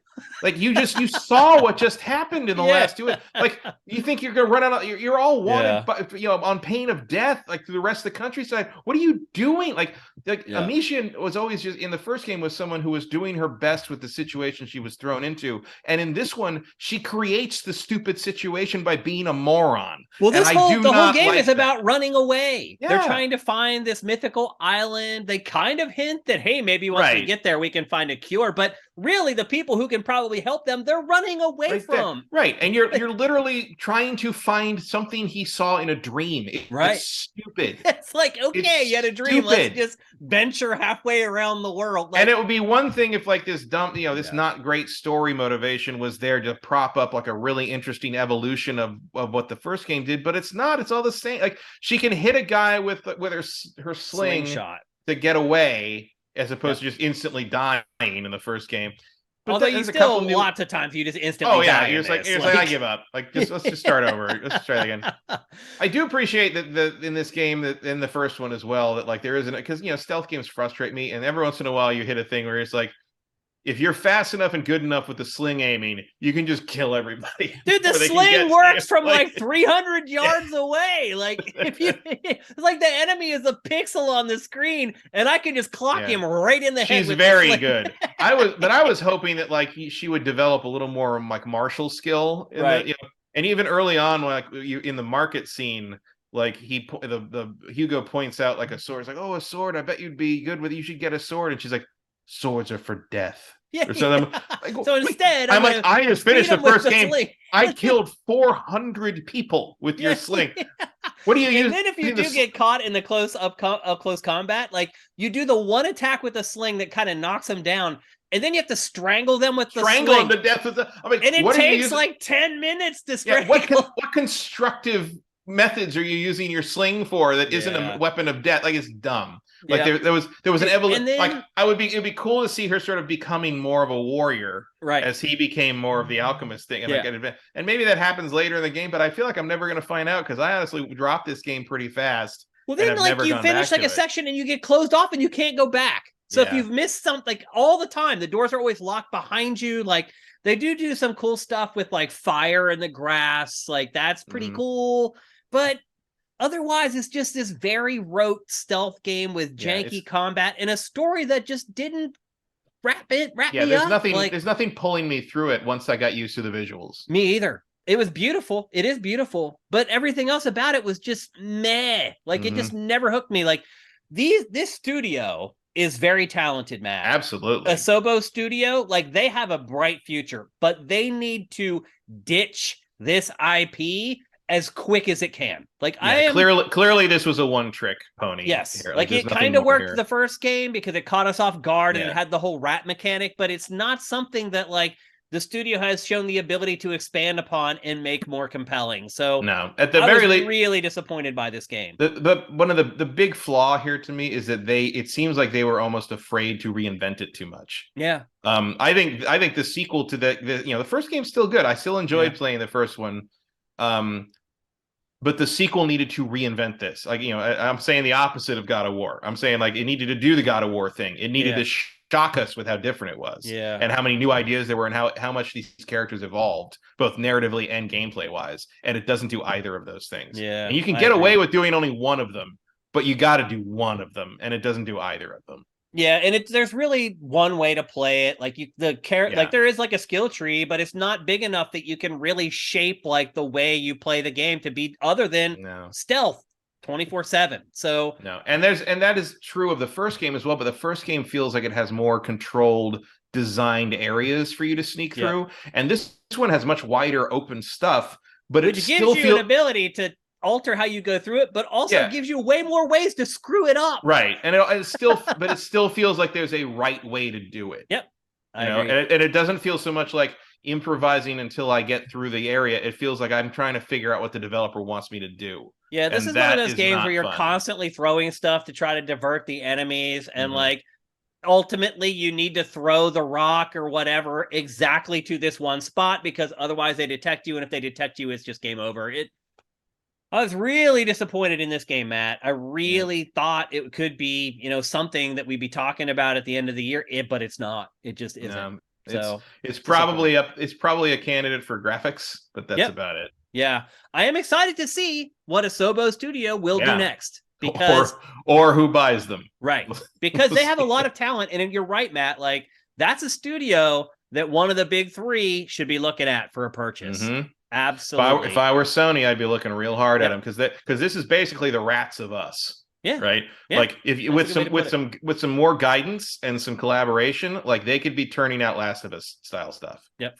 So it's disappointing because the studio shows so much promise. But absolutely. And I don't think this indicates that they don't still have that promise. I think it's there. They had something that kind of worked. They thought they might be able to expand on it. They weren't able to. Move on to something better. Yeah, I totally understand why you would think that. It felt like you should be able to expand on it. I feel like they just didn't go far enough. Maybe they didn't think it would feel like Plague Tale if they reinvented it too hard, but they should have. They should have. The difference between the first one and this one should be like God of War 3 versus God of War 2018. Agreed. Like it should be a complete change in how these characters work and how this world works and what you learn about how all this works and all that. And they're trying, they're trying to move that forward, but it just doesn't feel like enough of a move. Yeah, I agree. So there you go. That's a Plague Tale Requiem. That's 2 thumbs down from GameFace. And it's a shame. I really thought I was really looking forward to this one. This was one of my end of year anticipated ones. I made a point to reach out and get review code of this from the publisher way ahead in advance. I was like, I want to play this game, and now I'm waiting for the inevitable email from them where they ask me what I think, and I have to be honest with them and tell them the truth. So part of the job. I don't think you're the only one. Yeah. So. Yep. Okay, let's move on. Our last topic for episode 319 is a game that I think in a normal world, we probably wouldn't cover it on GameFace, or we just mention it like in the open or the close or something. But this game... It popped up so often in like the Microsoft like showcases and E3. Like, I feel like you got to talk about it because they kept talking about it. It was a showcase game for Xbox Series consoles, and it was an Xbox Series exclusive, and they pushed it hard at all their events, and that game is Scorn. And it is like an H.R. Geiger first-person puzzle adventure, I guess is the way I could put it in a sentence. And it is just dreadfully boring. Yeah, this is a bad game. Even by the standards of like kind of the puzzle solving walking simulator shit. Yeah. This game is dumb. Yeah, there's some moments where it makes you do things that you don't necessarily want to do.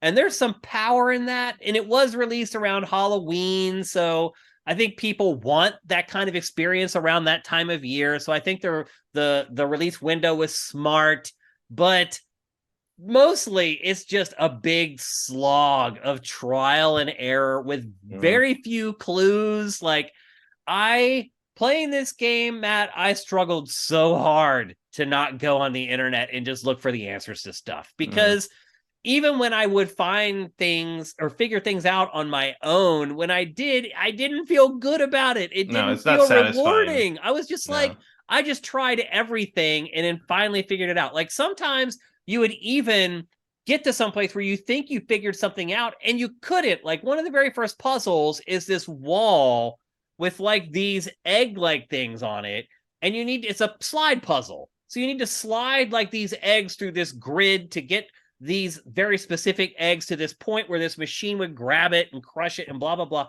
The first time, like, I found the puzzle, like, I got there and I was like, oh, I can move these things, but I can only move this one space. That's not it. So I turned around and went away and ran around for like another 30 or 40 minutes before finally I was like, that has to be it. So I went back to it and fiddled with it again. I'm like, oh, I actually can move some of these things a little more. And then it became the trial and error, figuring out how to actually solve the puzzle. And to me, the whole game was that way. Like the next puzzle where you got to so you get the creature out of the egg, and then figuring out what to actually do with that creature. It's like, there aren't enough clues to make playing the game rewarding. To me, it was just Well, it's extremely also frustrating. well, it's also weird because that is the only puzzle that I found in the game where there are two solutions. Because there are two different things you can do with the creature. Oh, really? Depending on where you shift the track, you Oh, can take him. It can go into one room where you like basically extract the thing, and he after that, lit. I mean, I yeah, distracted him in and mine. he follows you around and does Yeah. and you stick his arm in the thing and open Yeah. the door. There's another room where it basically just grinds him up and Oh. crushes him, and you just take his severed arm and stick it in the thing and do Oh. it that way. Which actually would have made it easier to Yeah, solve this and next puzzle. there are two separate achievements for that, and that is Oh. the only instance of that in the entire game. And like, why would you start with that? Like, Yeah. I don't get it. It's it's very Eventually there's combat, and it is like the it's clunkiest, most awful. awkward, awful combat. Like you get this gun sort of thing, and I'm like, oh, I guess and it's like a piston dildo gun that like has a range of about 4 feet. Yeah. And like the first time you run into a real actual lethal enemy, like I'm like, am I not supposed to fight this? And Right, like it's because you've been trained to like not kill yeah. the creatures to that And point. Like, the life system is incredibly weird, and you don't regenerate health, but sometimes you do, and some it's like and you have to reload the gun, but only at certain locations, and then sometimes it'll respawn the ammo, so you don't need to reload. It's it's a just disaster. horribly Matt, done. it is a prime candidate for the consulting company. Like, Yeah. again, they could have sent us a build of this, and overnight we could have made the game Yeah. exponentially better than it is. Like, And I'm gonna also like as a fan of Giger and some. I mean, this is mostly Giger and Beksinski, yeah, a Polish artist. But my problem, and that was one of the reasons I was interested in it. Like me too. I like that look of it. The problem I have with this is not to turn into Randy Pan the Goat Boy here, but one of the horror things of Giger is how psychosexual it is. Like Uh-huh. there is a sexual component to Yep. his art that makes it very unsettling, and Yep. that has been stripped out here. Yeah, it's And just there all disturbing. Like, everything like is you just are supposed to be sometimes disturbing. you are sometimes putting longer things into holes, Yeah. but like there's no there's no like horror to it. It's just sort of gross. Like everything's gory and gross, but there's no The verve sound there. effects Like are pretty much all just raw meat with different yeah, instruments like rubbing up against the pretty raw meat. much. Like, it's And it's just just there's nothing to do, like and you're running around, you're like, what's going on? I guess it doesn't matter. Like yeah. it's What's I mean, the story is you're just trying to escape. Is that all it is? You fall yeah, down a hole and then you're trying to get out of the hole. Like, I just it's no what remains of Edith Finch. I'll it tell you just has that no much. spark to it at No, all, it and it's doesn't. just a chore to play. It's I am shocked that Microsoft allowed this game to become a poster child for its new console. Like, Well, what was it thinking? you'll notice they did kind of shut up about it for the last few Yes, months. It just it. quietly hit Game Pass, and no one's mentioned it since, really. Yeah, and for good reason. Yeah. Do not buy this game if you don't have No, Game like Pass and you're a PC player. honestly, even if you do, like Yeah, you got better things to do right yeah. now. I'm We've sure. talked about a couple of them in this show already. Yeah. Yeah. So, man, that's another game I was really disappointed in. I was excited for it. Yeah. Again, I really enjoy his art. But you're Hmm. right, it lost a lot of the elements that make that art so special and so intriguing. Hmm. This just became a process of elimination grind to me. Yeah. It feels like someone who just like feels like my first the art in this feels like my first reaction to HR Geek, where it's like, oh, cool, it's so gross, Yeah. and it just never goes beyond that. It just ends up being monotone. Everything looks Yeah, the same. Like, it's just, yeah, I yeah. can't tell where anything is. Nope. It's and none of it's Can't tell what I can satisfying. interact Like, with, what I can't interact and then with. Like, there's moments when even when you figure things out, early on, there's a puzzle where like you have to like put a thing in the giant tower and it opens up a door, and I'm like, I couldn't figure out what else to do, and finally I figured out that like, oh, you want me to do that 2 more times. nah. Yeah. And it's like, oh, like it's just wandering. I'm like, oh my Yeah. god, like it's just the repetition. Like Yeah. once you figure out a puzzle, half the time you got to do it twice more, and then Yep. that just becomes like, okay, now I just got to find where you want me to go to get the other thing that does the same exact thing. And where am I? What am I getting out of this? Like, Yeah. it's not it's bad walking sim puzzle design surrounded by a fairly unique for games art style that I don't think even does justice to the two artists it's mostly cribbing from. Yep, I agree. So Total that, pass, total forget it. Don't even think about it again. Dust in the wind. Let's look forward, not yeah, backwards. And that is Scorn. well titled. Yeah, Okay. that's true. That's a good point. Okay, well, that's going to do it for GameFace 319, except we asked you guys for some questions for the Q&A at the end of the show, and you guys obliged. In fact, you kind of provided a delusion, that's not the right word, of questions for us. Deluge. Deluge, that's what I was looking for. Of questions for us, and we're going to get to them right now, as soon as I log in here anyway. Okay, let's get to them. The first question, actually, I'll answer a question about Greece from Zet Saber. Any interesting cultural behaviors you notice while in Greece? Cultural behaviors, other than the These people huge guys kept going around going, boy. And I'll be honest with you, like while I was in Greece, I kept thinking about, I'm about to play God of War Ragnarok, like a lot of the stuff that I'm learning about, and I learned a lot. And again, I that's just why got I a would flash say, flood warning. and again, I would say pay for a guide because you will learn so much in a day that it's almost like overload. But the cultural thing that I noticed about Greece is how amazing all the people there are. They are just incredible. They're all nice. They all speak amazing English. Not just speak English, speak amazing English. They all learn English from like day one at school. And like going there, I had no problems communicating. I thought I was gonna have to use like a translation thing on my phone to talk to people. Everybody there speaks English, and everybody there is just awesome. Everywhere you go, every restaurant, every store, people are always. Here's one thing I loved about Greece: people are always asking me about me. People there were not self-centered. They were always asking us, like, where are you from? And they found out we're from the US. And then they found out we're from LA. And they would just ask us just a million questions. Like, we hardly got to ask them about themselves. Like, just the cultural behaviors, just amazing people everywhere we went. Athens, Mykonos, Santorini, Crete, it did not matter. Everywhere we went, the people were amazing. So that is what I took away from Greece. The people were incredible. Here's one from Pain of Demise. Have either of you checked out or played Harvestella? If so, what are your thoughts on it? I have not. Usually I get review code from Square Enix, but I didn't get it for Harvestella for some reason. Matt, have you checked it out? No. The reviews weren't really strong enough for me to spend time on it, I didn't think. It's a JRPG farming sim hybrid. Yeah. And usually with stuff like that, like the RPG side of it ends up just being trash. But it looks like in this one, the RPG side is actually maybe better than the farming side. It looks like I don't know. It gave me weird Stranger of Paradise vibes, and so I just decided to hold off and wait around. I don't know. If you want to talk about it on the show, I'll play it. But otherwise, I feel like I played enough weird Square B-listers this year. We still have enough great games for our episode on Friday. Like we're going to have 4 gigantic games in that show as well, along with a couple other topics. So we're not really begging for games right now, which kind of leads me to the next question from Joaquin Dragoon, which is, have you guys played Star Ocean Divine Force? What do you think of the series as a whole? I played the demo, and I did get review code of that sent to me, but unfortunately right now that is way down the totem pole for me. So I have not had a chance to play it beyond the demo, although I was pretty hard on the demo when we talked about it on GameFace. I thought it felt old and dated. I did play the demo, and the demo did nothing to convince me to buy the game. Yeah. So I will give it a go because we're going to get to the end of November here, early December, and we're going to need games to talk about. So I will eventually play it, but just not yet. Here's one from Derek D111. Maybe you will touch on this anyway, but any thoughts on the tone-deaf statements that producer Naoki Yoshida made about the lack of racial diversity in Final Fantasy 16?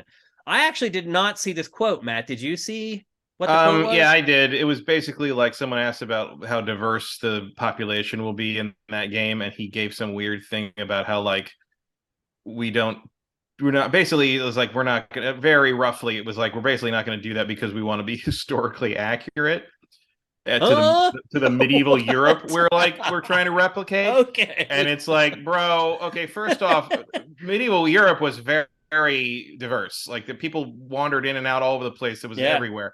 Also, like, and I think he was also kind of talking about Final Fantasy 14, and Final Fantasy 14 is a diversity problem too. It's very, very white, or at least whatever race you want to Whatever it But it's is, like yeah. I'm like, yeah, I totally remember when I flew on a rocket ship powered by the spirits of kaiju to the moon to fight a dragon robot. I thought, oh, if there had been black people here, that would have really broken my realism on this one. What are you fucking talking about? Yeah. That's pathetic, but I will say this too, Matt, like when people of color or minorities talk about racial diversity, I tend to just kind of sit back and be like, okay, like I'm white. Like I don't feel like I'm qualified to even speak on stuff like that. So I tend to try to stay out of discussions like that. But no, I mean, the only thing I will get involved on that is to say that like I don't care if you put non-white people in a game. It does not bother me. It does not break my immersion. It does not change anything. Agreed. And they should be in there, and everybody should be able to see people that they recognize as themselves in these games. And also, I can, everyone's like, well, why don't you just see themselves in white people? They do. They've had to for all of media, eternity. Yeah. And you know forced what? them to. Yeah. Time for white people to start seeing themselves in people of color in media. How about that? Yep, I agree. Lucky Wallace. I sure as hell can. I love Mace Windu. Yeah. That's my favorite Jedi. Yeah. From Lucky Wallace, what do you think Sonic Team should do for their next game? Try and build on the foundations of Frontiers, or go back to an older style of Sonic game, or once again try something totally different? Now, I have not really played much of Sonic Frontiers. I have it, and it's installed on my PS5 sitting right here, but I've been playing God of War and haven't had a lot of time to play Sonic yet. Matt has played a little bit, so I'm going to let you answer, Matt. I don't know. I mean, I only played a couple hours to get kind of a flavor of it. My answer to you is I don't care. Yeah. Like Sonic is a non-issue in my life. Like it's shocking to me that they still make these to any capacity. Sonic Frontiers does clearly have a lot of effort put into it to try to turn it into something that could be used going forward. And maybe it will. Like I don't know, but it seems very ambitious and very big. And the way Sega kind of rolls with this series, they feel like they go all in and then they pull way back. And they go all in and they can pull way back. Like it's like they panic and then they try to reinvent it. And I don't know how this thing's going to sell, but I assume that the next one will be another sort of like by the numbers Sonic reinvention, and then maybe they'll go back to the Frontiers format. My real answer is I don't think it matters. Okay.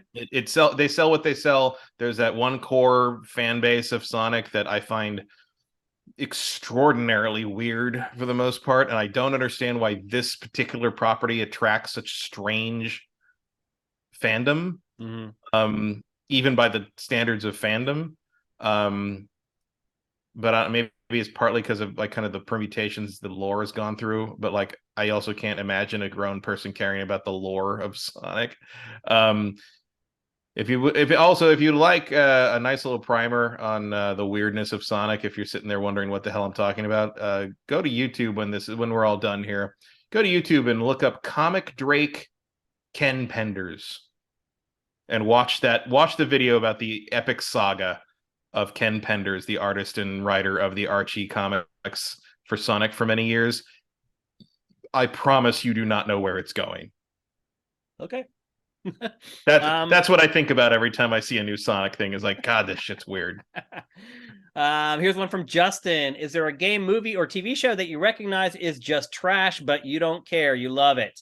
I will share a very recent TV show that a lot of people have trashed. And I'll be honest with you, I struggled to get through the first couple episodes, but then ultimately got over it and watched the rest of it.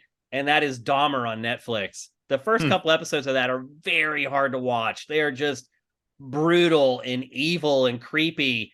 And then if you get past those first couple episodes, it kind of settles in a little bit. And it's not really the story anymore of what he did. It's the story of how he became who he was.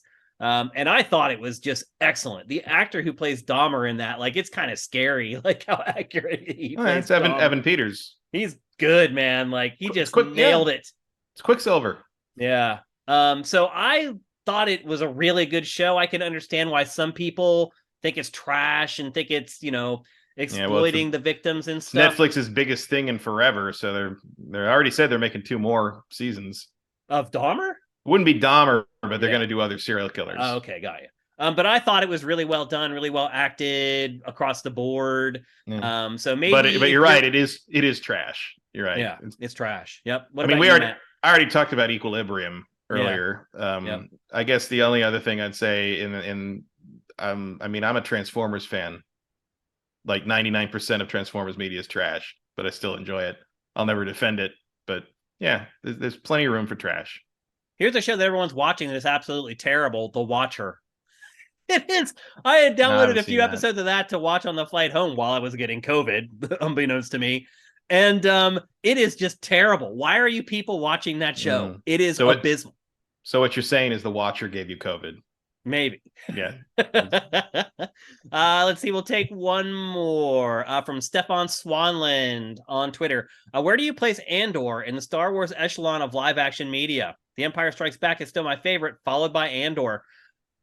It's close. Andor's way up there. It's pretty damn good. Andor's phenomenal. I mean, we'll see how Andor sticks the landing, but yeah, I mean, my favorite Star Wars movie is The Last Jedi. Come at me. Number 2 would be Empire, and I think Andor is on the way to that's number 3 slot. It's in that discussion. Like, it's really good. And also Andor is absolutely what I was hoping for when they announced originally they were going to do the episode movies, and then in between they were going to do the standalone stories. Yeah. Like telling stories in the Star Wars universe that are unconnected to all the normal Skywalker saga stuff, and just kind of give you pictures of what was happening elsewhere, what it was like to live in the galaxy, how horrible the Empire. I love that they're leaning so hard into how horrible the Empire is, because apparently some people need to be told that. We did not know that was a thing. Okay. Yeah. It really, I mean, that the most recent episode in the prison, like, that is one of the greatest final lines of any Star Wars thing ever. Like, the transition of that, the character work, how good Diego Luna is just acting with his face and telling you what Andor thinks at any given moment is phenomenal. It's also good proof to me that Rogue One, which I like, Rogue One should have been about Cassian Andor. Yeah. Like, Cassian should have been the main character of that movie. You did not need Jyn Erso. I appreciate that they wanted a female lead. But she isn't a character until 2/3 of the way through the movie. That movie should have been about him. I agree. Yeah. And now at least we get Andor where it is about him. We're going to get another season of it. We're going to, it's great. Awesome. It's really well done. Good. The episodic thing where they basically are telling sort of like 3 episode arc stories is working really well. There hasn't been a single force push or lightsaber in the whole thing, and it's still Star Wars, and it's still awesome. Yeah.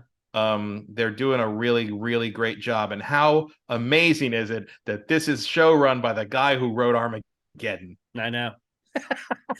Tony Gilroy, you have blown me out the back of my own brain. It does go to show you, though, that you should never count people out, because you just never know. You give someone the right idea, the right tools, the right opportunity, and they will knock it out of the park. And he is knocking this out of the park. It's great in a way that I've liked almost all the Star Wars Disney Plus stuff to some degree or another. Boba Fett was a little bit of a letdown. Yeah, I was disappointed in Boba Fett, honestly. Yeah, like when it wasn't Mandalorian season 3, it was pretty hard to get through. Agreed. But man, this is just wow. Like, I was most excited for Ahsoka coming next year, because she's a character I love a lot, and it's being done by Dave Filoni, who created her. And and it's probably going to bring back Thrawn in live action, which is amazing. You might see some Rebels characters come back. I'm very excited about that. And Andor I was interested in, but Ahsoka, and now I'm just like, how in the world is Ahsoka going to match this? Like, it's going to be hard to go back to Mandalorian style Star Wars after Andor. I think I'll still like Mandalorian, though. I'll still like it, but like Andor is not. It's not it's setting a higher bar. It's setting the bar in a different place. Yeah, I'd agree over here. It's doing a completely different thing, and it's proving that you can do Star Wars a different way. Yeah, it doesn't have to just be like fanciful space opera. Like, this is political drama. Yeah, it really is. Yep, it really is. It's character-driven political drama. A different angle. It's working. Yeah. Because that dark time where the Empire was in full fascist control of the galaxy. I mean, there are parallels to what's going on right now, Matt. Oh yeah. Let's be honest. I think that's why it's hitting home for a lot of people. The shore trooper who arrests him on the tourist planet is just basically quoting body cam footage. Of like modern American police. It is. Like, you hear echoes through all that, and Star Wars has always been that. Yep. Always. People will deny it, but it always has been. Yeah. Yep. I mean, So it's great. I remember an argument it was like last year or something, but I was talking about how the Empire are Nazis. They're based on the Nazi. That's one of the pattern things. And people are like, what are you talking about? They're not Nazis. I'm like, have you Look seen the beyond your officer nose. uniforms? Like, and I ended up having to dig up an interview with the costume designers of the original film from 1979, where they specifically say that Lucas told them to pattern the officers' uniforms after Nazi officers to prove to this person that, yes, that was an influence from all the way. You didn't get it because you were 7. Yeah. Like that. It's so weird that like people, so they can watch it again, but I feel like people still watch it with the frame of mind of being 7. Yeah, they don't get it. And but also like Andor leans into that in a fun way, in a really smart way, where like but it pulls it back right, because like it's so easy to root for that Imperial security lady whose name I can't remember right now. Yeah, I know you're talking about. But you want her to succeed at what she's doing, even though what she's doing is trying to hunt down the protagonist of the show and kill him. Yeah. But like, you want her to succeed against all these like stodgy old white men and all these all the barriers in her way. And then there's moments where you see that, and then like the show will instantly punch you in the stomach and be like, oh, by the way, you've been rooting for a fascist this whole time. She's horrible. She's a monster. They're all monsters. It's a really good show. So good. Yeah. It's so well done. I love it. Yep. So that's 2 thumbs up for Andor from us. Absolutely. I don't think you're surprised to hear that. No, though. I wish I had more thumbs, frankly, to give it. It's really well done. Yep. So there you go. That's GameFace 319. It's good to be back, but I will admit that I'm a little tired. The 3 hours that we just spent recording and talking, like I haven't talked like this in a long time, and like I can tell I still have COVID a little bit after doing this show. But I do think after a few days of rest, I'll be able to come back on Friday and record another episode for you guys. You recharge before you get to talk again. Yeah. So look for that. The show will probably not go live for you guys until Saturday. But Matt and I will likely record it on Friday. And obviously we'll have Sonic Frontiers. We'll have in-depth on God of War. I'll deliver my impressions of Call of Duty Modern Warfare 2. It's going to be another really big episode, so look forward to it. So I want to say before we go from this episode, thank you guys. When I came back after being away for a while and getting COVID, I was like, oh my God, like, what am I going to do? Like, I felt like death. And I'm like, I can't work. So what am I going to do? Like, we did lose a lot of patrons to turnover from November, but a lot of you guys did stick beside us. And I appreciate the people that stood beside us while this happened more than I dislike the people who bailed. So I just want to say thank you guys very much for being patient. We're back now. We're going to keep cranking out the content from here on until the end of the year. Thank you very much. GameFace is up and out.